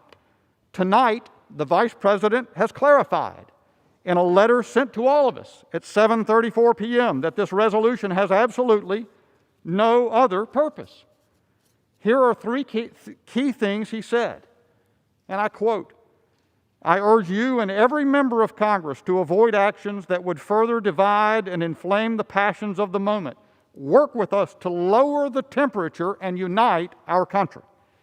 Quote, "As you know full well, the 25th Amendment was designed to address presidential incapacity or disability. Under our Constitution, the 25th Amendment is not a means of punishment or usurpation." Quote, and listen to this one carefully, quote, "Last week, I did not yield to pressure to exert power beyond my constitutional authority, and I will not now yield to efforts in the House to play political games at a time so serious in the life of our nation." The Vice President has given you your answer before you ask the question. No legitimate purpose to this resolution remains. Your ultimatum does violence to a core feature of the architecture of the Constitution. The framers were emphatic about their purpose to avoid making the President a creature of Congress. The 25th Amendment was not ratified to change that, as you well know. Please do not pervert this important protection to undermine the Constitution. I yield back. Members are reminded to direct their comments to the chair. The gentleman from Maryland. I yield 1 minute to Representative Cohen from Tennessee. Gentleman is recognized. Thank you, Mr. Raskin. Last Wednesday, I came to these hallowed halls where I serve to watch the Electoral College ratify and certify the election of Joe Biden in what was a fair, transparent election, which 61 courts had looked into and all said it was fine. I was sitting right up there in the gallery when a Capitol policeman came in and said, "We're locking the doors. We are locking the doors." And with only minutes of that, I heard the rabble knocking on the door, trying to knock it down. We were then told to put on our gas masks and to evacuate, and we all did it. This was an assault on the Constitution, an assault on Congress. It was a felonious assault. It was an attempt to murder the Congress and our processes to elect our President of the United States. It is the political equivalent of shooting somebody on Fifth Avenue and getting away with it. And somebody needs to stand up to that, and the 25th Amendment is one way to do it, where the Republicans can purge themselves of their own creation who has damaged this country. I ask us to pass this resolution, bring this country together, and get rid of this cancer. I yield back the balance of my time. The gentleman yields back. Does the gentleman reserve? Yes, I do. The gentleman from Ohio. Thank you, Mr. Speaker. I yield 1 minute to the gentleman from Wisconsin. Gentleman from Wisconsin is recognized. Thank you. This is an absurd resolution, callously politicizing an unpredictable tragedy last week. We all know that President Trump called for a peaceful and patriotic march.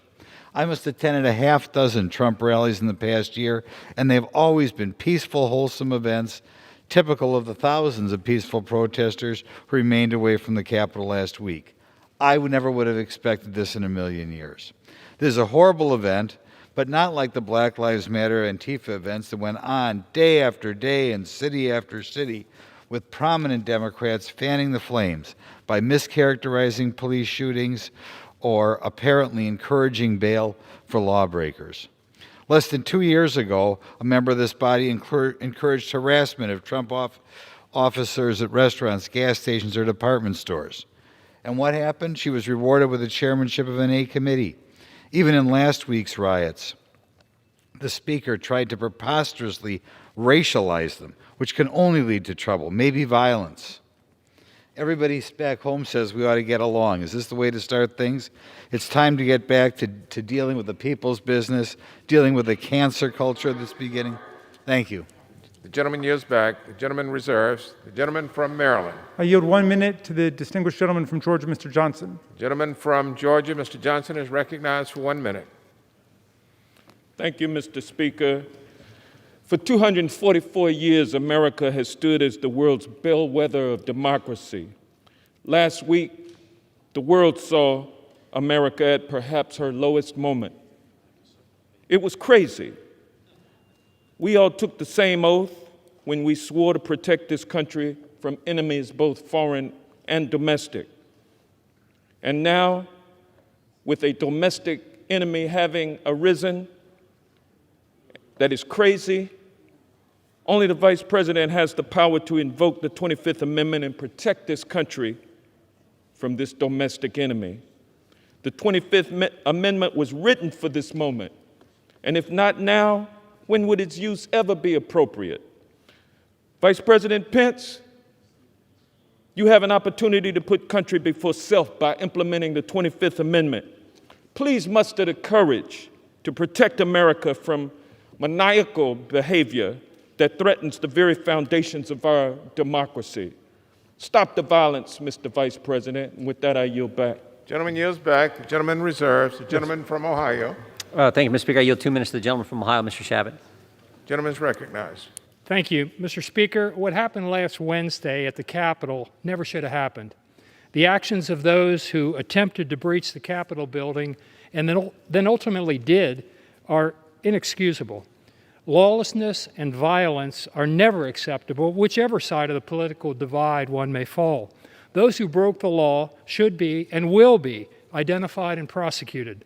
In the aftermath of last week's tragic events, most Americans continue to be saddened, angry, and wanting answers. And they are looking to us to provide a positive example of how to bring our nation back together.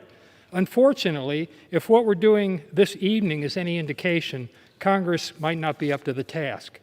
The Democrats' attempt to invoke the 25th Amendment and to once again impeach President Trump a week before he'll be leaving office anyway are, in my opinion, misguided.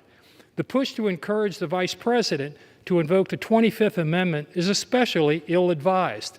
The Constitution is clear that the role for Congress to play under the 25th Amendment is to decide if the powers provided thereunder have been properly invoked in the event of a dispute between the President and Vice President or the majority of the Cabinet. In other words, we are to serve as judges under the 25th Amendment, not instigators. By encouraging the Vice President to take action, supporters of this resolution are abandoning our constitutional role, which could have a significant legal consequence down the road. And even more importantly, rather than help to heal a divided nation, the Democrats' effort will likely drive us even further apart. Instead, Mr. Speaker, we should be turning our attention towards uniting the American people. It's time for us to tone down the political rhetoric, to work together, to solve the problems that face our nation. It's time for us to put aside our differences and find common ground. After all, we're all Americans. I yield back. All right, the gentleman from Ohio reserves. Mr. Raskin, I yield 1 minute to Mr. Swalwell from California. Gentleman from California is recognized. Mr. Speaker, on January 6th... How much time did you yield, Mr. Raskin? 1 minute. Yes. Mr. Speaker, on January 6th, Donald Trump incited radicalized terrorists to attack the Capitol to stop the counting of electoral ballots. Donald Trump won't protect life and cannot uphold our Constitution, so we must do so today. It's time for our country to unite, but unity in a national crisis starts with accountability, and that starts here in the People's House. So let's unite against the violence incited by Donald Trump to stop a peaceful transition of power and unite for the safety of all Americans. Let's unite against a president whose hate speech led to the death of a law enforcement officer, and unite for the cops and military who bravely defended the Capitol. Let's unite against Donald Trump, who inspired terrorists to carry a Confederate flag into this Capitol, display a noose, and desecrate the people's house. And let's unite for the custodial staff, largely people of color, who cleaned up after those white supremacists because they still believe in this democracy, as imperfect as it was that day.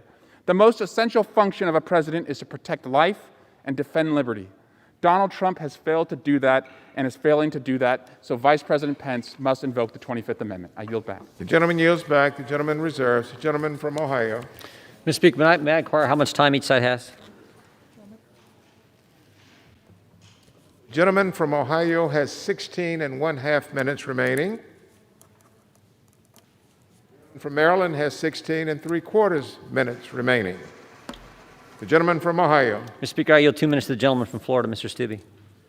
Gentleman is recognized. Thank you, Mr. Speaker. I would be remiss if I didn't address the atrocities occurring right here on the House floor today.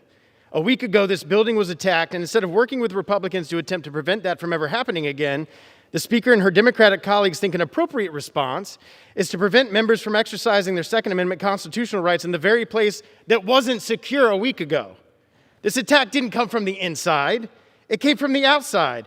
And to respond by restricting members' Second Amendment rights in the very institution that is supposed to uphold those rights is appalling. Take note, America. This is what you have to look forward to in a Joe Biden administration. If they can do it right here in the People's House, they will attempt to do it across the country. The plain language of the 25th Amendment is abundantly clear. And although I am an attorney, you don't have to be an attorney to understand that the Vice President is the principle required to invoke the amendment. The beginning of Section 4 states, whenever the VP and a majority of either principal officers of the executive departments or of such other body as Congress may provide by law declare the president's unable to discharge. You must have the Vice President invoking this, and you don't. The Vice President has been clear. He is unwilling to invoke the 25th Amendment. It's not Congress's role to override him. It doesn't state in the amendment that Congress makes that determination. The Vice President does. But my Democratic colleagues will stop at nothing to remove this president even a week before his term expires. The plain reading of the 25th Amendment demonstrates that this is the wrong approach. An understanding of last week's events demonstrates this is the wrong approach. And a consideration of the political tactics that we have seen in the recent days, months, and years tells you that this is a disingenuous approach at best and 100% politically motivated. I was elected in 2018, and my entire congressional career has been consumed by impeaching or removing President Trump. And after the Russia collusion hoax, and then a phone call to the Ukrainian president, and then a failed impeachment attempt that resulted in an acquittal, here we are, a little more than a week away from a new president being sworn in, attempting this travesty both to the Constitution and to America as a whole. This is dangerous, unconstitutional, and does nothing to heal this country and move this country forward. The gentleman from Ohio reserves. The gentleman from Maryland. I yield 1 minute to Representative Garcia from Texas. The gentlelady from Texas is recognized for 1 minute. Thank you, Mr. Speaker. I stand before the House floor today alarmed that just days ago, a sitting president stirred up a deadly attack on our U.S. Capitol. I join my colleagues in calling on Vice President Pence to activate Section 4 of the 25th Amendment. It has become abundantly clear that this president has threatened our democratic system, has interfered with the peaceful transition of power, and has endangered an equal branch of government. The President of the United States is unhinged, unfit, and unstable, or as we say in my district, está loco el hombre, to the point where he's willing to tear our democracy down unless he prevails in his quest to overturn the election that he clearly lost. The actions taken by this president and those who enable him show that he is unfit to uphold the duties of his office. For the sake of our nation's security, this president must be swiftly removed. Mr. Speaker, democracy is a gift one generation gives to the next. We must defend it. Expired. Thank you, and I yield back Gentlelady the yields remainder of my back. time. The gentleman reserves. The gentleman from Ohio. Thank you, Mr. Speaker. I yield a minute and a half to the gentlelady from Colorado, Ms. Boebert. Gentlelady is recognized for 1.5 minutes. Mr. Speaker, I rise today to oppose yet another Democrat witch hunt. We should take Democrats at their word when they say never let a good crisis go to waste. While Section 4 of the 25th Amendment has never been used, a plain reading of the text coupled with the context of its ratification contemplates a very different scenario from the one we are currently in. It envisions a president's disability resulting in serious illness to injury. To suggest it should be used in a different context violates the very intent of the 25th Amendment. To be clear, this resolution is a divisive political stunt which would have no force of law and is a waste of our time. Mr. Speaker, this resolution is a clear overreach, as invoking the 25th Amendment is not something Congress can initiate, and this must be initiated by the executive branch. Democrats talk about unity, but clearly that's just talk, as their actions only further divide us. Their hypocrisy is on full display this week with this 25th Amendment stunt, articles of impeachment, censure bills, and other efforts to try to punish Republicans for false accusations of inciting the type of violence they have so frequently and transparently supported in the past. Throughout 2020, we witnessed Democrats welcome, encourage, and even normalize violence. For them, violent riots were effective in advancing their agenda. The gentlelady's time has expired. The gentleman from Ohio reserves. The gentleman from Maryland. Nice job, Lauren. Yeah, we reserve. Mr. Speaker, very quickly, the gentlelady whom I've not had the pleasure to meet yet confuses disability and incapacity. Franklin D. Roosevelt was in a wheelchair. He had a disability, and he was one of our greatest presidents. President Lincoln, according to historians, suffered from depression, but he was one of our greatest presidents. Incapacity is different. Incapacity is demonstrated by President Trump's complete, total inability to conform his conduct to the rule of law and the Constitution. I yield 1 minute to Representative McBath. Gentlelady from Georgia, Ms. McBath, is recognized for 1 minute. Thank you, Mr. Speaker. I came to Congress to make sure that no parent ever experienced the pain that I have. I came to Congress to fight for children who've practiced active shooter drills at the same time that they're simply learning how to read, for families who've lost loved ones to gun violence, and for communities that will never, ever be the same. Last Wednesday, members of this body hid from insurrectionists behind barricades and locked doors. Staffers of this hallowed institution text to their loved ones. They're banging on the doors outside, "I love you." And citizens of this nation watched in real time as rioters stormed the Capitol through shattered windows and broken glass. The result of the president's rhetoric has left 5 Americans dead. Our response to anyone who seeks to overthrow the will of the people must be unwavering and resolute. I didn't come to Congress to do this, but President Trump's actions warrant his immediate removal from office. And I yield back the balance of my time. Gentlelady yields back. The gentleman from Maryland reserves. Yes. The gentleman from Ohio. Yield a minute and a half to the gentleman from Texas, Mr. The Fowler. gentleman from Texas is recognized for 1.5 minutes. Thank you, Mr. Speaker. I rise today to speak against this resolution. I'm at a loss. I can't believe the very first time that I have the honor and privilege to address this august chamber is to talk about removing the President of the United States because he held a permitted, legal, and peaceful rally. It's nothing but a wasteful political grandstand. Let's make no mistake. January 6th was a dark day in our esteemed nation's history. It was a dark and sad day. On the afternoon of January 6th, a mob breached our sacred Capitol. Donald Trump didn't. A mob destroyed property and vandalized historic treasures and ran amok on these grounds. But Donald Trump didn't. A mob committed despicable and evil acts of violence against fellow Americans. But Donald Trump didn't.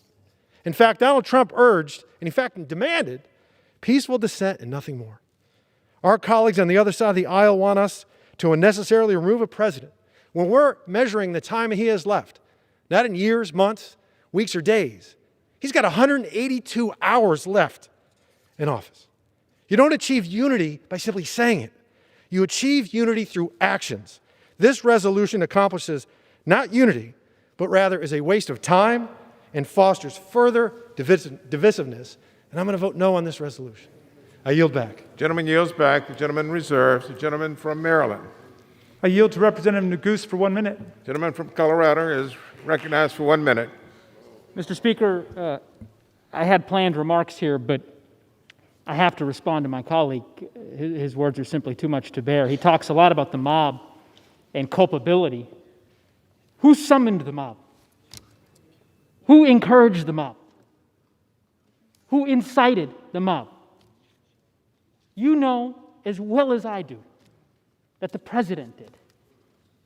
I stood here 6 days ago in this exact same spot, and I quoted Lincoln's admonition that we shall nobly save or meanly lose the last best hope of earth. And less than 10 minutes later, a violent mob breached the Capitol, the first breach of this hallowed building, the citadel of liberty since the War of 1812.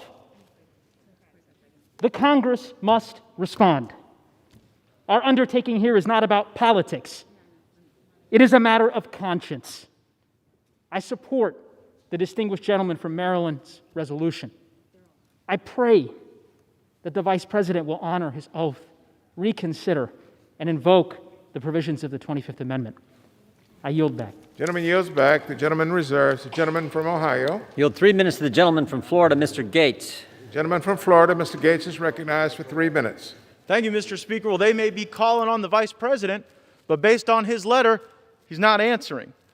Everybody in this country knows that they wanted to impeach President Trump on his first day in office. And it looks like they're going to want to impeach him on his last day, too. But all he did in the middle was rescue our economy, rebuild our military, reform the VA, and reduce America's involvement in foreign wars. Now, I join the bipartisan caucus condemning the violence that we saw at our Capitol, but the hypocrisy is just downright disorienting. President Trump called for protests that would be peaceful and patriotic. He got labeled a national security threat. Yet the gentlelady from California can call on her supporters to get physical and in the faces of Republicans, and she gets the chairmanship of the Financial Services Committee. Republican members of Congress utilized a process contemplated in the Constitution to offer an objection, and we were labeled seditionists. Democrat members of Congress raised funds for groups attacking our police, burning our cities, destroying our businesses, establishing autonomous zones, and they were celebrated as justice warriors. Wednesday, they called for unity, democracy, and healing. Now, just days later, seeking power and political advantage, the Democrats have reverted to the mean. They've gone back to their natural state, the party of impeachment, removal, and division. They're about to have unified control of the government. Maybe they'd use this time to preview an agenda for the American people. Now, the last two times the 25th Amendment was invoked, it was to facilitate a colonoscopy. Now they're using it to facilitate a transition to Joe Biden. How weird. Why? I'd call it virtue signaling, but there is no virtue in it. This removal effort isn't for America. It's for them, for their ability to showcase and wield power. And we see the power of cancellation and removal on full display in America today. Forbes magazine has called for White House officials to be shamed and unemployable. ABC News has called for the cleansing of the Trump movement. I don't know what that means, but talking about cleansing our fellow human beings sure is scary. Big tech has driven consumers and conservatives off of monopolistic platforms, and then when we created our own platform, Parler, it was nuked from the internet altogether. The gentlelady from New York was booted from a Harvard advisory board because she took an adverse position on electors that had been taken by every single member of the Congressional Black Caucus in 2001. Cancellations for some, celebrations for others, for doing the exact same thing. The President of the United States can't tweet or post on Facebook, but we know from Project Veritas that the principal counsel for PBS can call for the government to steal children from Republicans and to throw Molotov cocktails at the White House. We should allow America to heal before America is lost, but that is not happening today. I'd request 30 more seconds. The gentleman is given 30 additional seconds. The deal now is House Democrats just want in on the act. That's the purpose of the resolution today. They want to show you that they can still tear things down. I guess over the next 2 years, we'll see if they're capable of building anything or anyone up. This is a deeply unpopular impeachment. The public wishes we were here dealing with coronavirus, not the virus of Trump hatred that you seem to have found no vaccine for. I yield back. Gentleman yields back. The gentleman from Ohio reserves. The gentleman from Maryland is now recognized. Thank you very much, Mr. Speaker. I heard one of our colleagues say it was the fault of the mob, not Donald Trump. But who summoned the mob? Who created the mob? Who assembled it? Well, you don't have to trust us if you don't like what you call Democrat members. We do prefer Democratic members for the new ones. But how about this? Listen to the chair of your own conference. The chair of the Republican conference, Liz Cheney, said, the President of the United States summoned this mob, assembled the mob, and lit the flame of this attack. Everything that followed was his doing. None of this would have happened without the president. So you can hate the Democrat members all you want. That is the chair of the Republican conference, Mr. Speaker. I yield 1 minute to Ms. Maloney. New York, Ms. Maloney, the chair of the Government Oversight Committee, is recognized. Thank you, Mr. Speaker. Like all of us in this chamber, the Vice President and the Cabinet swore in their oaths of office to protect and defend the Constitution from enemies, foreign and domestic. Now they must fulfill that oath by invoking the 25th Amendment. Donald Trump's reckless actions on and leading to January 6th underscore that he is a clear and present danger to our democratic traditions. He repeatedly and blatantly lied, spouting baseless claims of a stolen election and fraud. He called on his supporters to come to D.C. on January 6th, a day which he said, I quote, will be wild, end quote, and willfully incited an armed and deadly insurrection against another branch of our government. President Trump must be held accountable, and we must return to the peaceful transfer of power. I urge a yes vote and yield back. Gentlelady yields back. The gentleman from Maryland reserves. The gentleman from Ohio. Mr. Speaker, we would reserve. The gentleman reserves. The gentleman from Maryland. I yield to Mr. Clyburn for 1 minute. The gentleman from South Carolina, Mr. Clyburn, the majority whip, is recognized. Thank you very much, Mr. Speaker. I rise in support of this resolution. In recent days, it has become indisputable that this president is unable to uphold his oath to preserve, protect, and defend the Constitution. On the contrary, he seems only capable of attacking the Constitution. Never before has the president sought to overturn a fair and secure election, threatening state officials to manufacture fraudulent votes. Never before has the president incited mob violence to block certification of his opponent's victory. Never before has the president refused to condemn and demand the cessation of an attack on our country.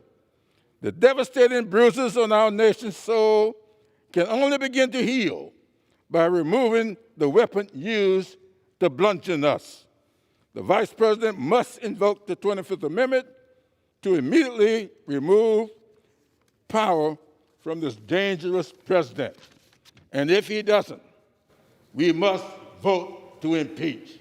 I yield back. Gentleman yields back. The gentleman reserves. The gentleman from Ohio, Gentleman reserves. Mr. Raskin, you may proceed. I yield 1 minute to Mr. Krishnamurthy from Illinois. Gentleman from Illinois is recognized for 1 minute. Mr. Speaker, I'm so glad our friends have changed their mantra from stop the steal to start to heal. But in order to heal, you have to take strong medicine, and that medicine happens to be the truth. My friends, the truth is, unfortunately, this president is no longer fit to serve.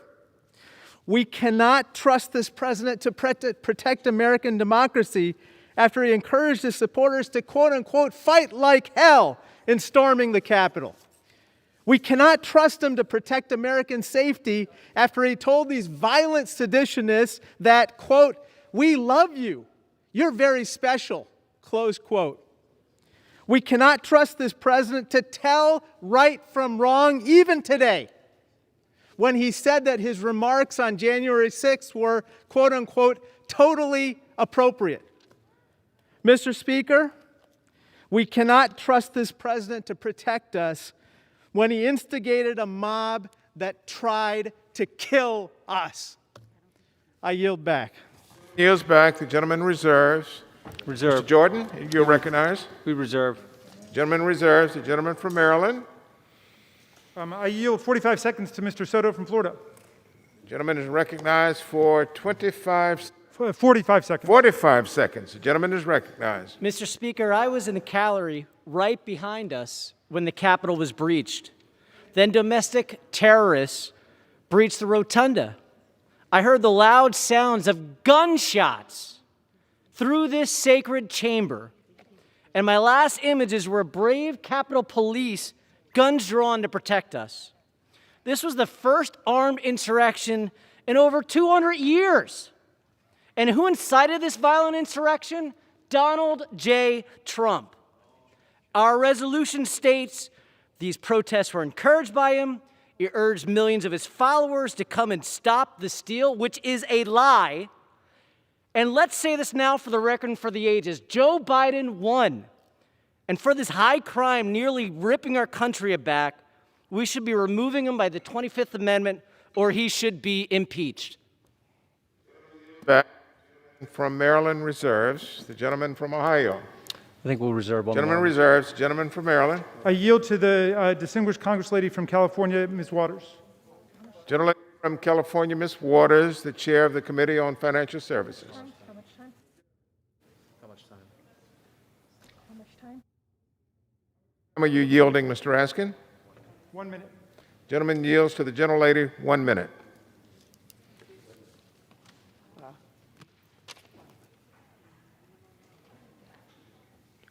Gentlelady is now recognized for 1 minute. Mr. Speaker, on January 6, 2021, domestic terrorists the president has empowered for years stormed the Capitol, desecrated the People's House, and threatened the lives of the Speaker, Vice President, and countless other members and staff. None of us will ever forget that day. The invasion of the Capitol was not only foreseeable, it was inevitable because of the many years the president has spent fanning the flames of hatred and racism in our country. The facts are clear. The president rallied his supporters at the White House and then sent them to the Capitol to disrupt our democracy and overturn an election. I won't spend another second explaining why Donald Trump should have long ago been removed from office. Donald Trump showed us who he was from the very beginning. Too many people turned a blind eye. And last Wednesday, our country paid the price. I yield back the balance of my Yields time. back. Go. I'm gonna go. How much time do both sides have remaining, please? The gentleman from Maryland is advised that he has 7 3/4 minutes remaining. The gentleman from Ohio has 8 minutes remaining. I reserve. The gentleman reserves. Mr. Speaker, I yield gentleman from Ohio. Mr. Speaker, I yield myself such time as I might use. This past year, government told Americans you can't go to church, you can't go to work, you can't go to school. 1 hour ago, Democrats told Republicans new rules for the House. Today, you can say anything you want about the president. No rule on decorum, no rule about attacking personality. They can say anything they want, and we've seen that they've done that. Today on the floor, got to wear a mask. If your mask comes below your nose, you're going to get fined. And in order to come in here and debate and represent, constitutionally represent your constituents, the 750,000 people we all get the privilege of serving, you had to walk through a metal detector. And they did all those changes with less than 40 minutes of debate. And tomorrow, they're going to impeach a president who is leaving office in 8 days. 8 days before there will be a peaceful transfer of power, just like there has been every other time in American history. But they're going to do impeachment. They're going to do it. again. They've been obsessed with it. It is truly an obsession. People on the Democrat side started calling for impeachment the day President Trump was inaugurated. They attacked him before he even won the first election, before he won in 2016. They attacked him that summer when they started their investigation. This is scary where this goes, because this is more than about impeaching the President of the United States. This is about canceling the President and canceling all the people you guys disagree with. That's what scares me more than anything. We have seen it play out over the past several days. I never thought I'd see the things that we are now witnessing. And I don't know where it ends. But I tell you what, it should scare us all. And I said this in the Judiciary Committee, and the gentleman from Maryland will remember this. The cancel culture doesn't just go after conservatives and Republicans. It won't just stop there. It'll come for us all. That's what's frightening. And I hope you all recognize that. And at some point, we can unite and actually do things that help those folks back home that we all get the privilege of representing. Reserve our time, Mr. Speaker. Gentleman reserves. Gentleman from Maryland. Thank you. The cancel culture of violent white supremacy tried to cancel out all of our lives last Wednesday. I yield 1 minute to Congressman Panetta. Gentleman from California, Mr. Speaker, on January 7th at 4 in the morning, I was right outside those doors where 14 hours earlier, a rioter was shot as she violently tried to enter this chamber. It was in that early morning and at that location that I had a brief conversation with Vice President Mike Pence right after we finished certifying the Electoral College. I was proud that we did our job that morning, despite the violence we experienced earlier that day. But I knew that was not enough because of the seditious actions by President Trump before that riot and his inaction during that riot. So I said to the Vice President, it's up to you to keep us safe. Tonight, with the President still in office, I'm beyond asking. I'm legislating to compel the Vice President to convene the Cabinet to conclude that the President is not just unable, but clearly he is unwilling and unworthy to discharge his duties. So through this legislation, I ask my colleagues to call on the Vice President to invoke the 25th Amendment, yes, to keep us safe and keep this nation secure. Thank you, Mr. Speaker. I yield back. Gentleman yields back. The gentleman reserves. Yes. Gentleman from Ohio. Recognize the gentlelady from New Mexico, Ms. Harrell, for 1 minute. Gentlelady from New Mexico is recognized for 1 minute. Thank you, Mr. Speaker. I rise in opposition to the misuse of the 25th Amendment. To preserve separation of powers, the authors of the 25th Amendment correctly intended Section 4 to be initiated by the Vice President, not by the request of Congress. Process concerns aside, the fact is removing the President from office will not heal our nation. It will not bridge our partisan divides, give Americans hope, or bring us together. It will only make things worse. With just days away until President Trump leaves the White House and just days into our new Congress, we have more important things to do. We should be working to hold big tech accountable. We should be working to help families and small businesses get through the pandemic. We should be working on jobs, on infrastructure, on energy, and all the other issues our constituents sent us here to address. I am appalled by the violence that took place here last week. Those who assaulted police officers and forced their way into these hallowed halls are responsible for their criminal acts and must be brought to justice. I cannot support the the 25th Amendment. But I'm also tired of the double standard, the double talk, and the double trouble that we've brought upon the American people, and we have got to stand for our Constitution. This is our Nehemiah moment, and we better take for granted. Thank you. I yield back. Gentlelady yields back. Gentleman reserves. Gentleman from Ohio. Reserve. Gentleman reserves. Mr. Raskin. I yield to Dr. Bera, 45 seconds. The gentleman is recognized for 45 seconds. Mr. Speaker, just over a week ago, we all took the oath of office, all of us, Democrats and Republicans, and part of that oath was to support and defend the Constitution against all enemies, both foreign and domestic. It's quite clear what happened last Wednesday, a domestic attack on our government, a domestic attack on this body.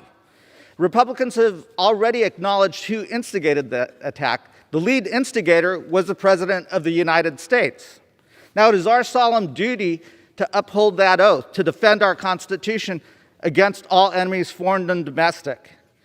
There is nothing more solemn than what we have to do. If my colleagues don't want to instigate the 25th Amendment, that's one mechanism. We'll give you an opportunity tomorrow to impeach the president. That's our duty. That's what we have to do. Let's uphold our oath. And I yield back. Gentleman yields back. The gentleman from Maryland reserves. The gentleman from Ohio. We reserve, Mr. Gentleman Speaker. reserves. Gentleman from Maryland. I yield 45 seconds to Mr. Gomez. 45 seconds is yielded to Mr. Gomez.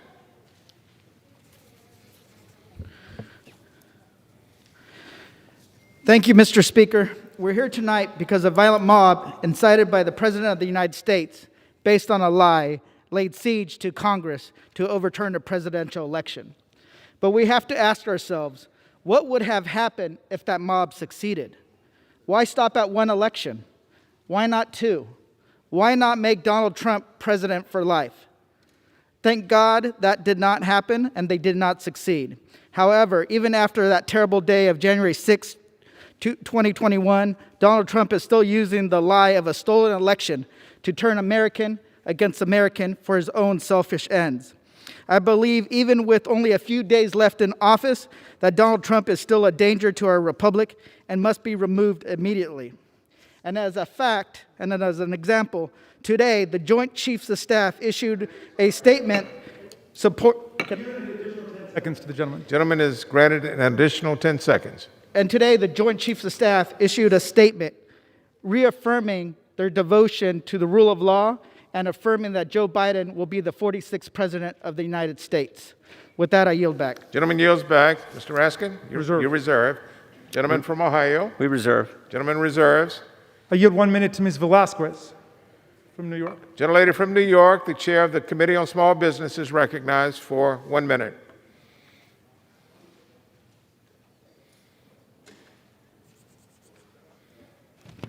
Mr. Speaker, I rise in strong support of this resolution. Impressionable children are watching all of this, and they are learning from us. I believe we each have a moral obligation to exercise good judgment and model the behavior we hope they will emulate. That was Betsy DeVos. As I am sure is the case with many of you, it has deeply troubled me in a way that I simply cannot set aside. That was Elaine Chao. Mr. Speaker, these were members of the President's own cabinet who bore the sacred responsibility of taking action when the President is clearly unfit for office. But their words are all talk, and if they will not act, then Congress will. So today, we are giving the Vice President 24 hours to do right by the American people. Remove this president from office, and if you do not, the House will impeach. I yield back. He yields back. The gentleman reserves. The gentleman from Ohio. We reserve. Gentleman reserves. Back to you, Mr. Raskin. I yield 1 minute to the distinguished gentleman from California, Mr. Schiff. The gentleman from California, Mr. Schiff, is recognized for 1 minute. 6 days ago, I was standing right here, fulfilling my constitutional duties to certify the election.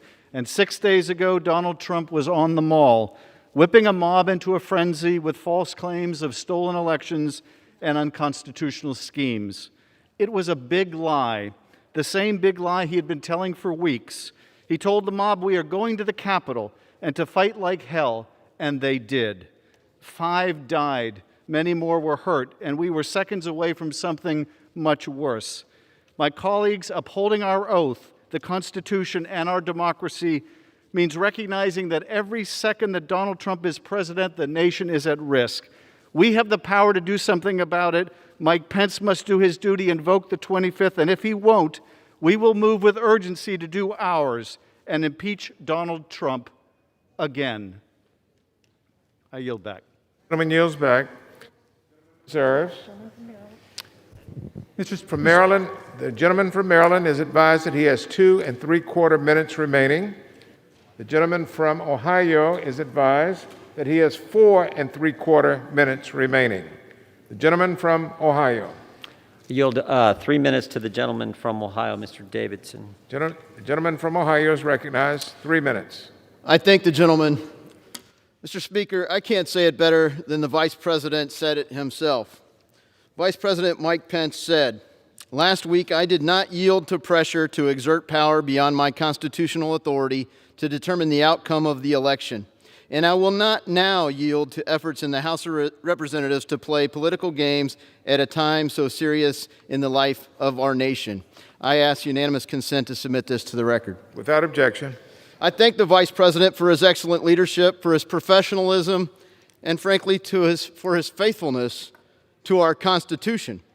Not only would it be an abuse of the 25th Amendment for Mike Pence to invoke it to make a political statement, it's clearly not our role in Congress to do what we're doing here tonight, or is proposed to do by the majority. Speaker Pelosi claims that President Trump incited the mob that attacked the Capitol at a rally. Well, as Mr. McClintock spoke earlier, he read the president's statement. He encouraged people to come peacefully and patriotically. The Washington Post is reporting something that I would hope that our chairman of the Intel Committee would know about. The FBI report warned of war at the Capitol the day before the attack on our Capitol. I'm curious how someone proposes that the president incited the mob at a rally the day before the rally. I ask unanimous consent the article be submitted to the record. Without objection. You know, others are reporting a timeline that has the breach out of sync as well, but that highlights the important. There's far too little that we know about this attack on our Capitol. Here's what we do know. No one has defended this attack on our Capitol. On our contrary, we are missing, willfully missing, in my opinion, a moment of extreme unity in our nation, just like was willfully done earlier this year. At a time of great political and partisan division, even seething anger, one thing all Americans seem to agree on: these attacks were wrong. The president condemned them. He discouraged violence, not just on January 6th, but on other days throughout the year, as he talked about law and order, as he talked about something that we finally seem to agree on, that there is a clear distinction between the Constitution's First Amendment protection of the right to assemble peaceably and riots. Criminal, unlawful riots. There's a distinction between rioters and protesters, and frankly, it took us months to agree on that as a body in Congress, but the people of the United States of America agreed to it. They understood it. So I encourage my colleagues across the political spectrum, the members of Congress here gathered together today and tomorrow, to stand united and move forward with the agreement our country has. This was wrong, and it was not. The gentleman from Ohio. 30, additional. Gentleman from Ohio reserves. Reserve. Gentleman from Maryland. 3/4 of a minute to Mr. Espaillat from New York. Gentleman from New York, Mr. Espaillat, is recognized for 45 seconds. Thank you, Mr. Speaker. We've all known for a while now, but this past week, it has become undeniably clear Donald J. Trump is unfit. To the Secretary of Agriculture, Defense, Commerce, and Education and Transportation, he is unfit. To the Secretaries of Human Services, Homeland Security, Housing, Interior, and Labor, he is unfit. To the Attorney General, he is unfit. To the Vice President of the United States, he summons his goons. They shed their hoods and came with their racist Confederate flag to assassinate him, to assassinate the Vice President. He is unfit. Invoke the 25th Amendment. If not, we will impeach him tomorrow. And I yield back. Goes back. The gentleman reserves. Gentleman from Ohio reserves. Mr. Raskin. I'm yielding 45 seconds to Mr. Davis of Illinois. The gentleman from Illinois, Mr. Danny Davis, recognized for 45 seconds. Thank you, Mr. Speaker. After listening to all that I've heard this evening, I still have the faith and belief that we can come together as a unit. I was reading my Bible the other day and saw that it said, "Come and let us reason together. Otherwise, we shall all be destroyed by the edge of the sword." I say to my colleagues, let's reason together. You cannot erase truth with a lie. You cannot pretend that what has happened did not happen. Yes, we ought to have a president, but it's time for this one to go. I urge passage of this resolution and agree wholeheartedly. The gentleman yields back. The gentleman reserves. The gentleman from Ohio. We reserve. He reserves. Mr. Raskin? I yield 45 seconds to the distinguished gentleman from California, Mr. Thompson. Mr. Thompson is recognized for 45 seconds.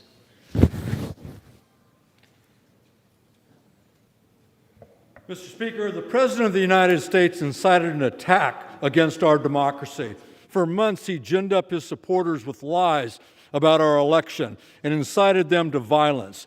On the 6th of January, he unleashed a mob on the Capitol. The President must be held accountable for this vile attack. He knew what he was doing, and now 5 people are dead. Congress will not be intimidated. America will not succumb to mob rule. The Vice President can initiate removal of the President who's unfit for office, and this President is unfit.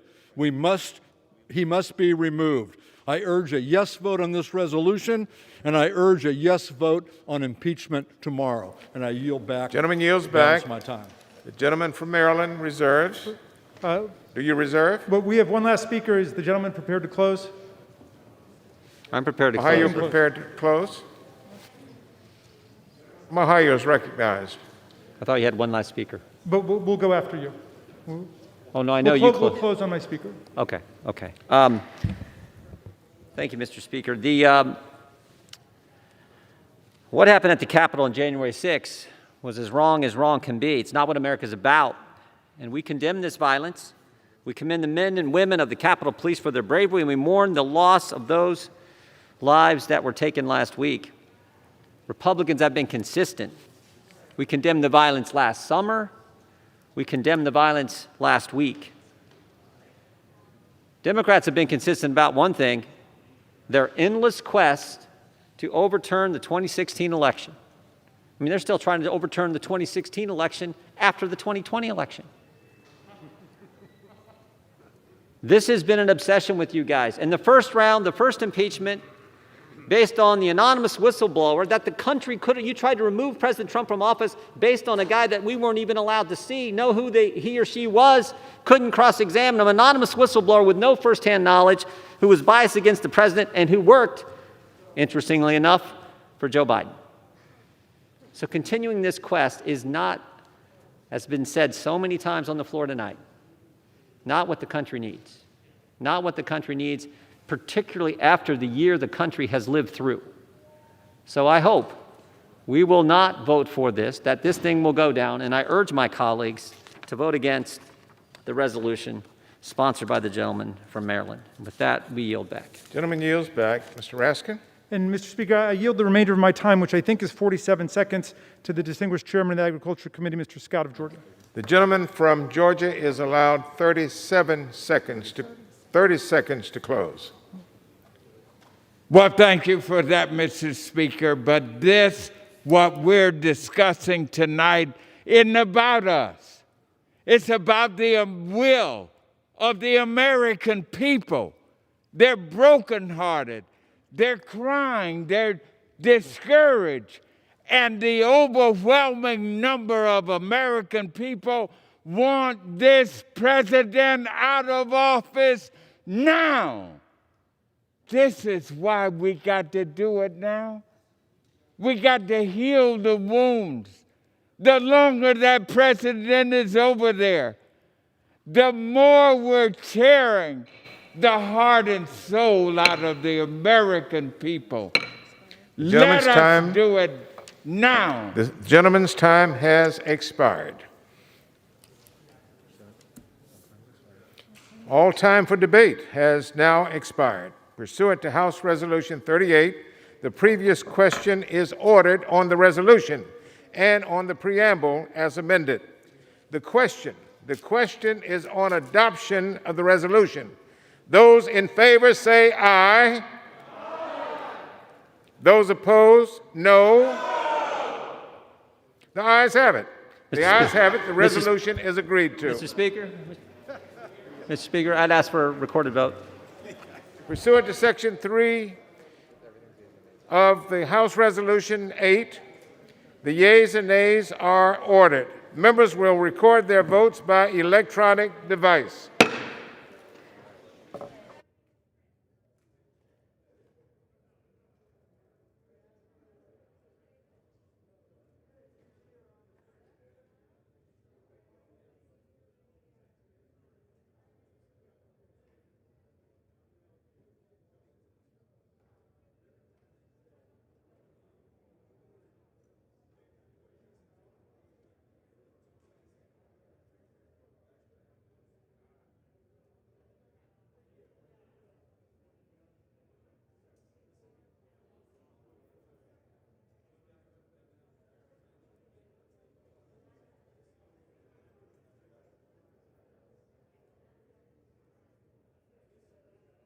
For what purposes?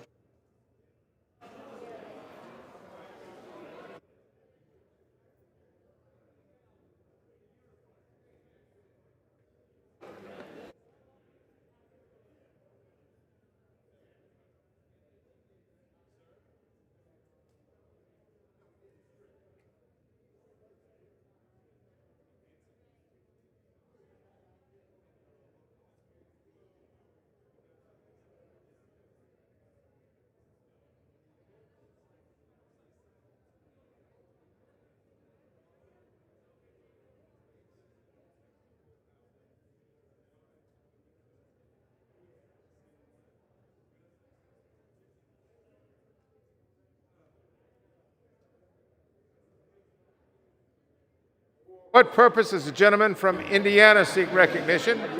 Mr. Speaker, as the member designated by Mr. Baird of Indiana, pursuant to H-Res 8, I inform the House that Mr. Baird will vote no on H-Res 21. Maryland seek recognition. Mr. Speaker, as the member designated by Ms. Alma Adams of North Carolina, pursuant to H-Res 8, I inform the House that Ms. Adams will vote yes on H-Res 21.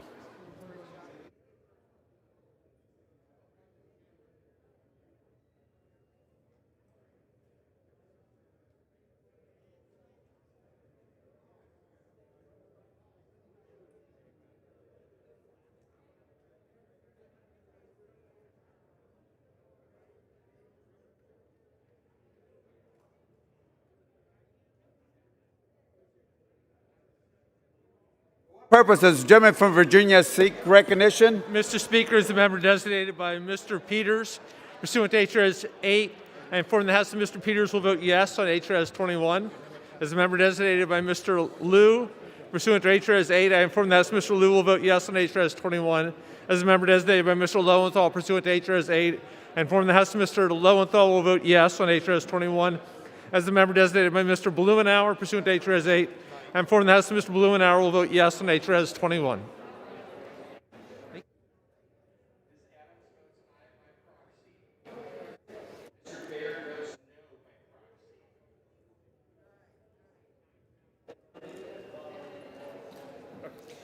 For what purpose does the gentleman from California seek recognition?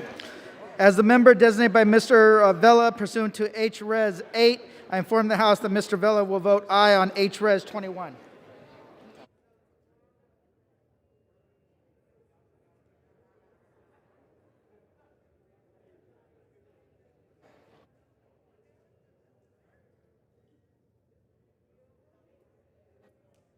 For what purpose does the gentleman from California seek recognition? As a member designated by Ms. Eshoo, pursuant to H-Res 8, I inform the House that Ms. Eshoo will vote yes on H-Res 21.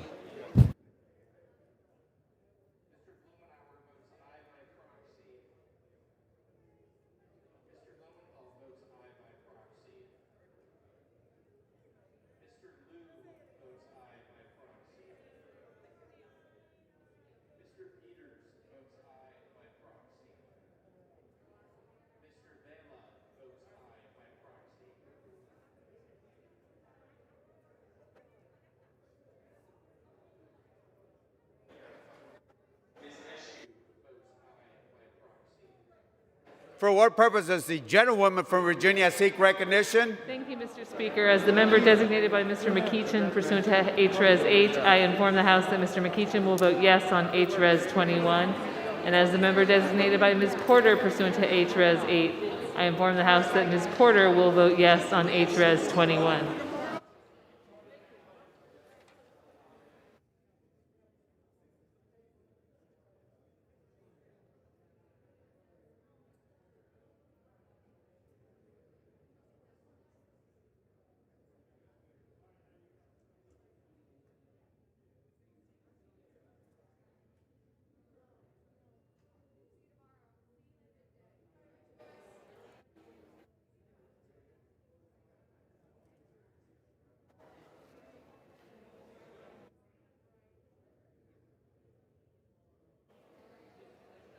For what purpose does the gentleman from New York seek recognition? As the member designated by Chairwoman Eddie Bernice Johnson pursuant to HRes 8, I inform the House that Chairwoman Johnson will vote yea on HRes 21.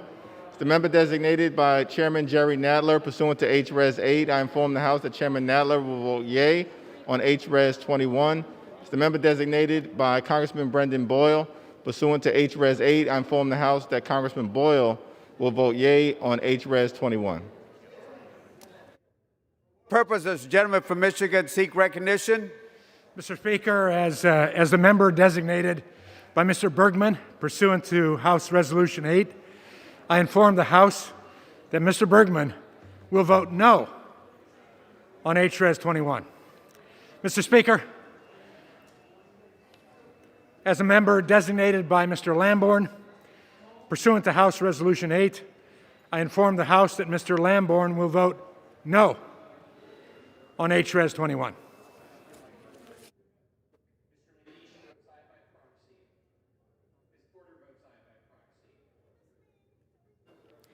For what purpose does the gentlewoman from Maine seek recognition? As a member designated by Ms.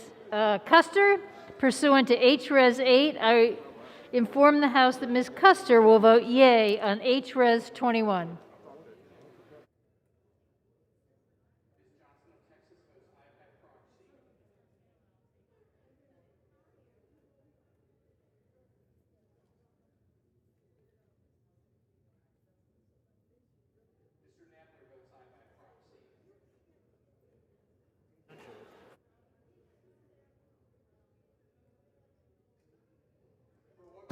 Gentleman from North Carolina seek recognition. Mr. Speaker, as a member designated by Mr. Bishop of Georgia, pursuant to HRes 8, I inform the House that Mr. Bishop will vote yes. He will vote yes on HRes 21. Mr. Speaker, as a member designated by Mr. Thompson of Mississippi, pursuant to HRes 8, I inform the House that Mr. Thompson will vote yes on HRes 21. Finally, Mr. Speaker, as a member designated by Mr. Richmond of Louisiana, pursuant to HRes 8, I inform the House that Mr. Richmond will vote yes on HRes 21.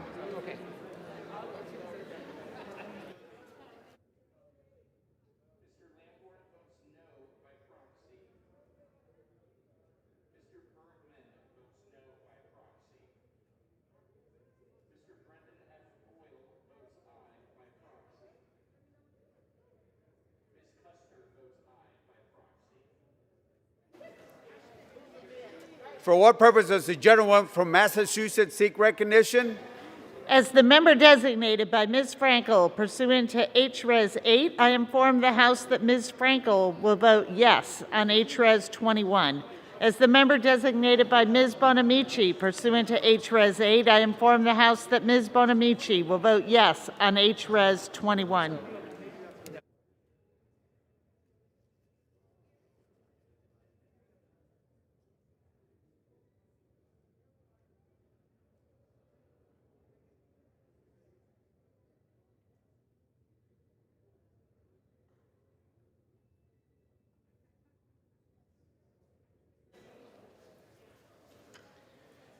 For what purpose does the gentleman from Texas seek recognition? Mr. Speaker, as the member designated by, let's see, who am I? pursuant to HRes 8, I inform the House that Ms. Fletcher will vote aye on HRes 21.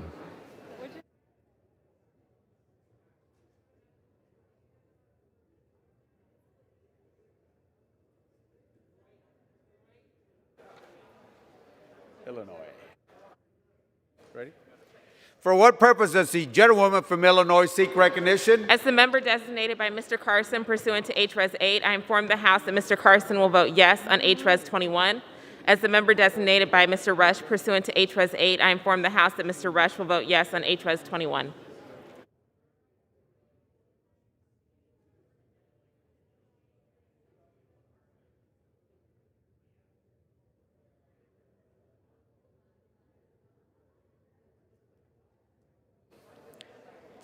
For what purpose does the gentleman from Maryland seek recognition? As the member designated by Ms. Jayapal pursuant to House Resolution 8, I inform the House Ms. Jayapal will vote aye on House Resolution 21.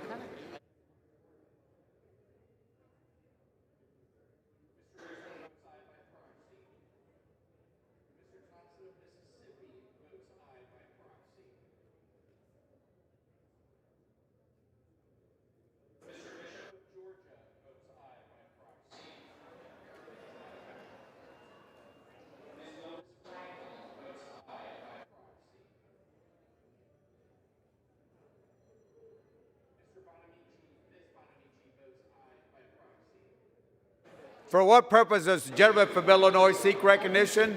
Mr. Speaker, as the member designated by Mr. Grijalva pursuant to HRes 8, I inform the House that Mr. Grijalva will vote yes on HRes 21, and as the member designated by Ms. Presley pursuant to HRes 1, I inform the House that Ms. Presley will vote yes on HRes 21.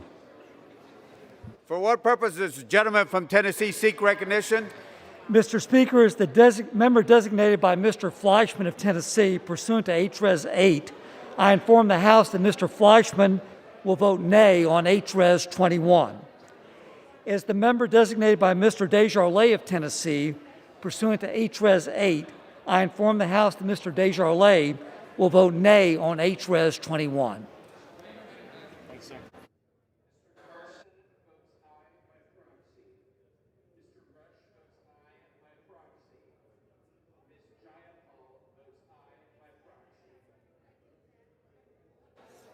For what purpose does the gentleman from New Jersey seek recognition?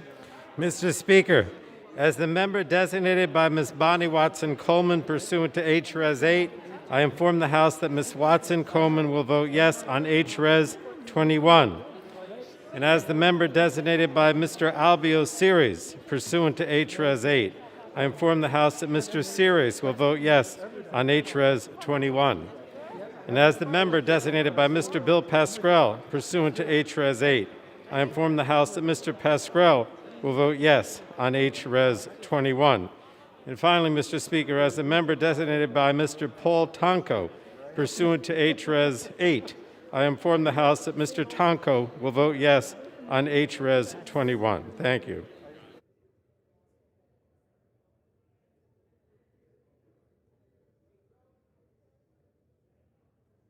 Purpose does the gentleman from Kansas seek recognition? Mr. Speaker, as the member designated by Mr. LaTurner of Kansas pursuant to House Resolution 8, I inform the House that Mr. LaTurner will vote nay on House Resolution 21.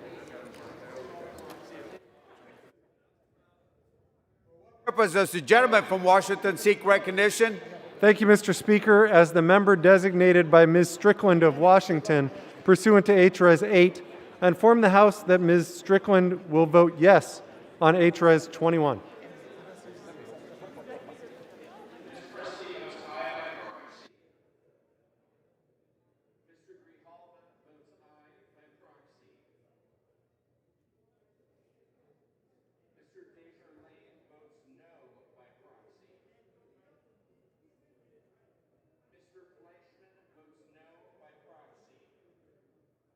For what purpose does the gentleman from Ohio seek recognition?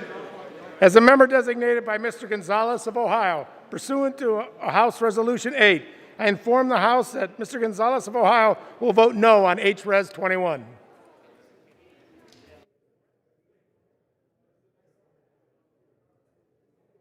For what purpose does the gentleman from Pennsylvania seek recognition? Mr. Speaker, as the member designated by Mr. Lawson of Florida, 5th Congressional District, pursuant to House Resolution 8, I inform the House that Mr. Lawson will vote yea on H Resolution 21.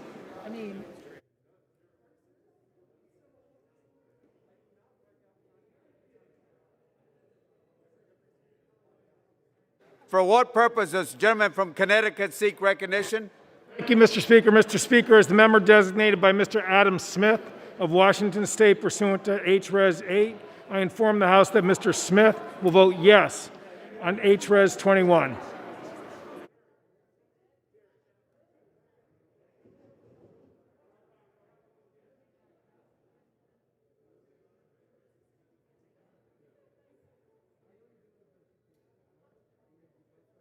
For what purpose does the gentleman from California seek recognition? Mr. Speaker, as member designated by Congressmember Napolitano, pursuant to House Resolution 8, I inform the House that Congressmember Napolitano will vote yes on H-Res 21. And Mr. Speaker, as member designated by Congressmember Costa, pursuant to House Resolution 8, I inform the House that Congressmember Costa will also vote yes on H-Res 21.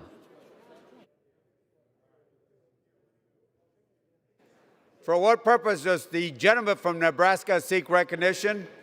Mr. Speaker, as a member designated by Mr. Bill Rackus of Florida, pursuant to H-Res 8, I inform the House that Mr. Bill Rackus will vote nay on H-Res 21.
For what purpose does the gentlewoman from California seek recognition? Mr. Speaker, as the member designated by Mr. Mondaire Jones of New York, pursuant to H-Res 8, I inform the House that Mr. Jones will vote yea on H-Res 21.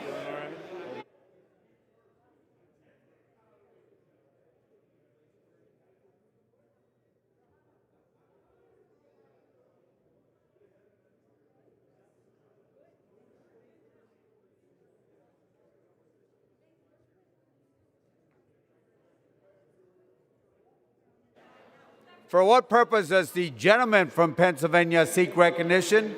Thank you, Mr. Speaker. As a member designated by Mr. Doyle of Pennsylvania, pursuant to House Resolution 8, I hereby inform the House that Mr. Doyle will vote yes on House Resolution 21.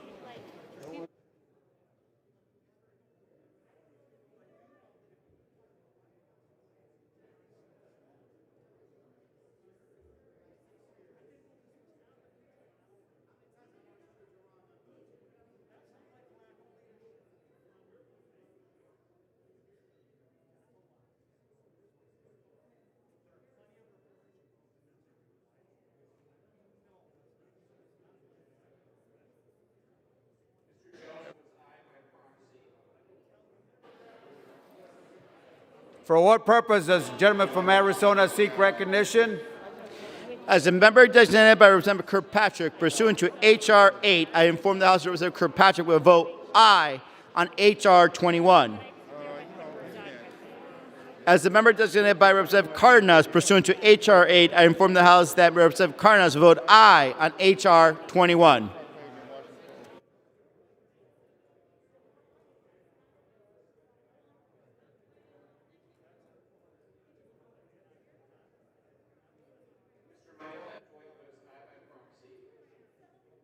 For what purpose does the gentleman from New Jersey seek recognition? As the member designated by Mr. Schneider pursuant to H.Res. 8, I inform the House that Mr. Schneider will vote yes on H.Res. 21.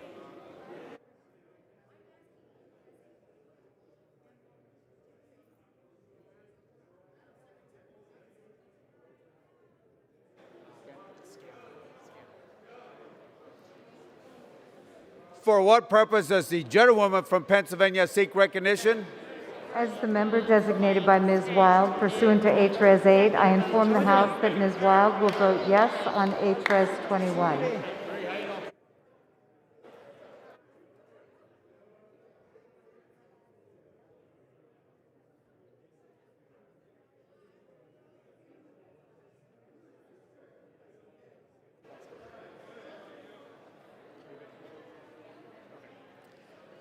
For what purpose does the gentlewoman from Connecticut seek recognition? As the member designated by Ms. Wilson pursuant to H.Res. 8, I inform the House that Ms. Wilson will vote yes on H.Res. 21.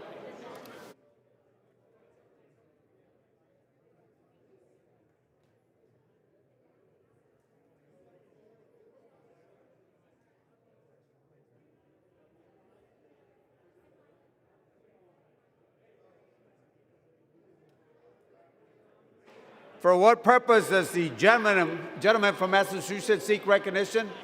Good evening, Mr. Speaker. As the member designated by the Honorable Mr. James Langevin of Rhode Island, pursuant to House Resolution 8, I'd like to inform the House that Mr. Langevin will vote yes on House Resolution 21 as amended, a resolution calling on Vice President Michael R. Pence to convene and mobilize the principal office of the Executive Department of the Cabinet to activate Section 4 of the 25th Amendment and to declare President Donald J. Trump incapable of executing the duties of his office and to immediately exercise powers as acting president. Thank you.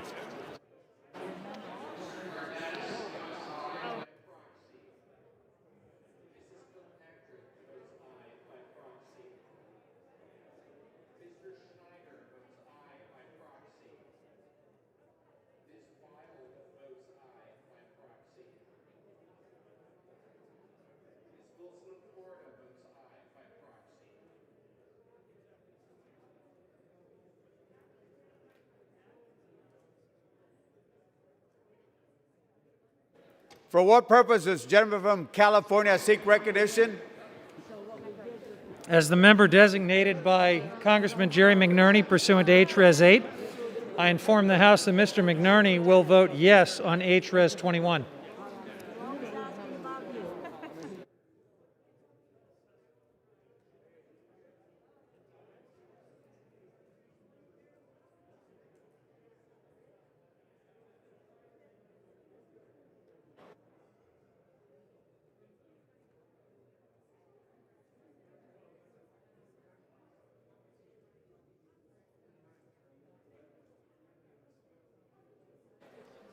For what purpose does the gentleman from Virginia seek recognition? Mr. Speaker, as the member designated by Ms. Titus of Nevada, pursuant to H.Res. 8, I inform the House that Ms. Titus will vote yes on H.Res. 21.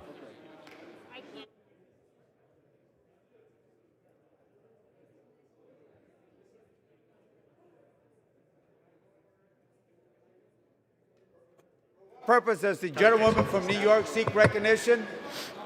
Mr. Speaker, as the member designated by Mr. Young of Alaska pursuant to House Resolution 8, I inform the House that Mr. Young will vote nay on adoption of House Resolution 21. Thank you.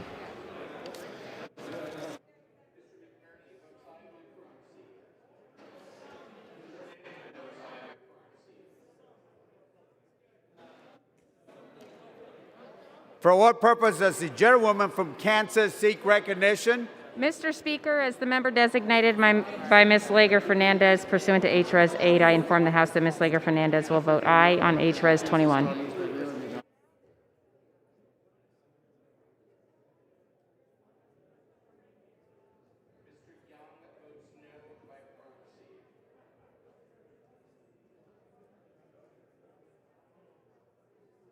Purpose does the gentleman from Indiana seek recognition? Mr. Speaker, as the member designated by Ms. Walorski pursuant to H-Res 8, I inform the House that Ms. Walorski will vote nay on H-Res 21.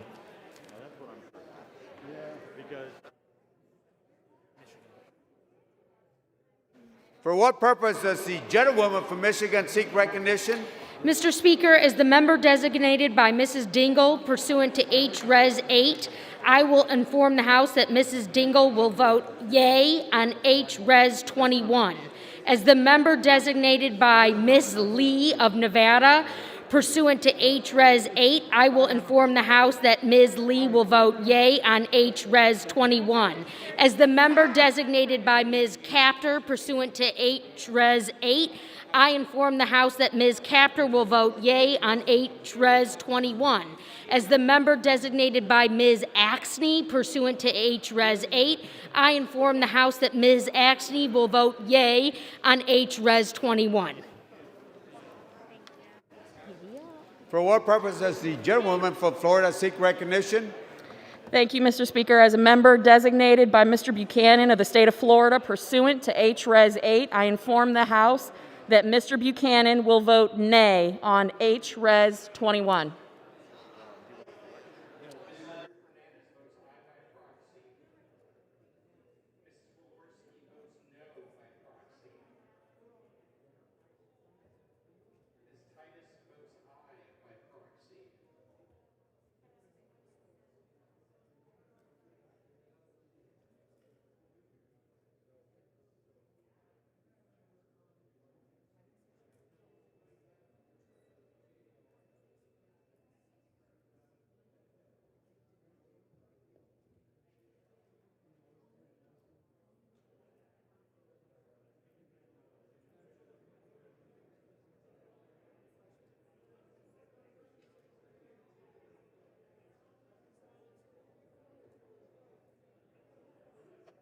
For what purpose does the gentlewoman from Florida seek recognition? Mr. Speaker, as a member designated by Mr. Hastings of Florida pursuant to H-Res 8, I inform the House that Mr. Hastings will vote yea on H-Res 21. And Mr. Speaker, as the member designated by Mr. Payne of New Jersey, pursuant to H-Res 8, I inform the House that Mr. Payne will also vote yea on H-Res 21.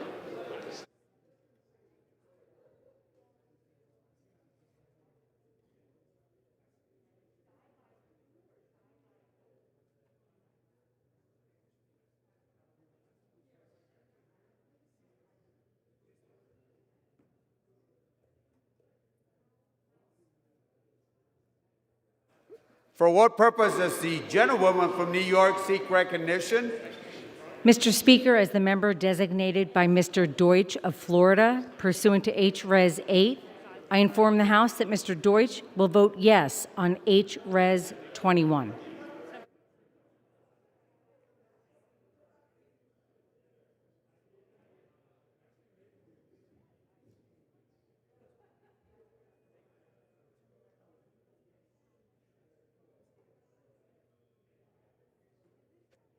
Purpose does the gentlewoman from Michigan seek recognition?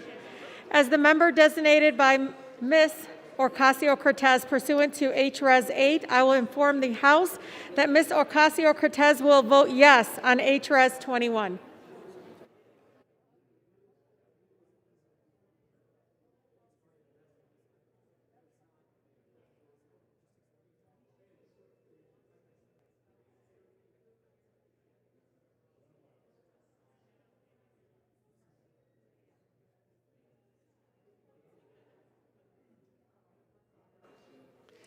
For what purpose does the gentlewoman from California seek recognition? Mr. Speaker, as a member designated by Mr. DeSaulnier pursuant to H-Res 8, I inform the House that Mr. DeSaulnier will vote yes on H-Res 21.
On this vote, the yeas are 223, the nays are 205. The resolution is adopted. Without objection, the motion to reconsider is laid on the table.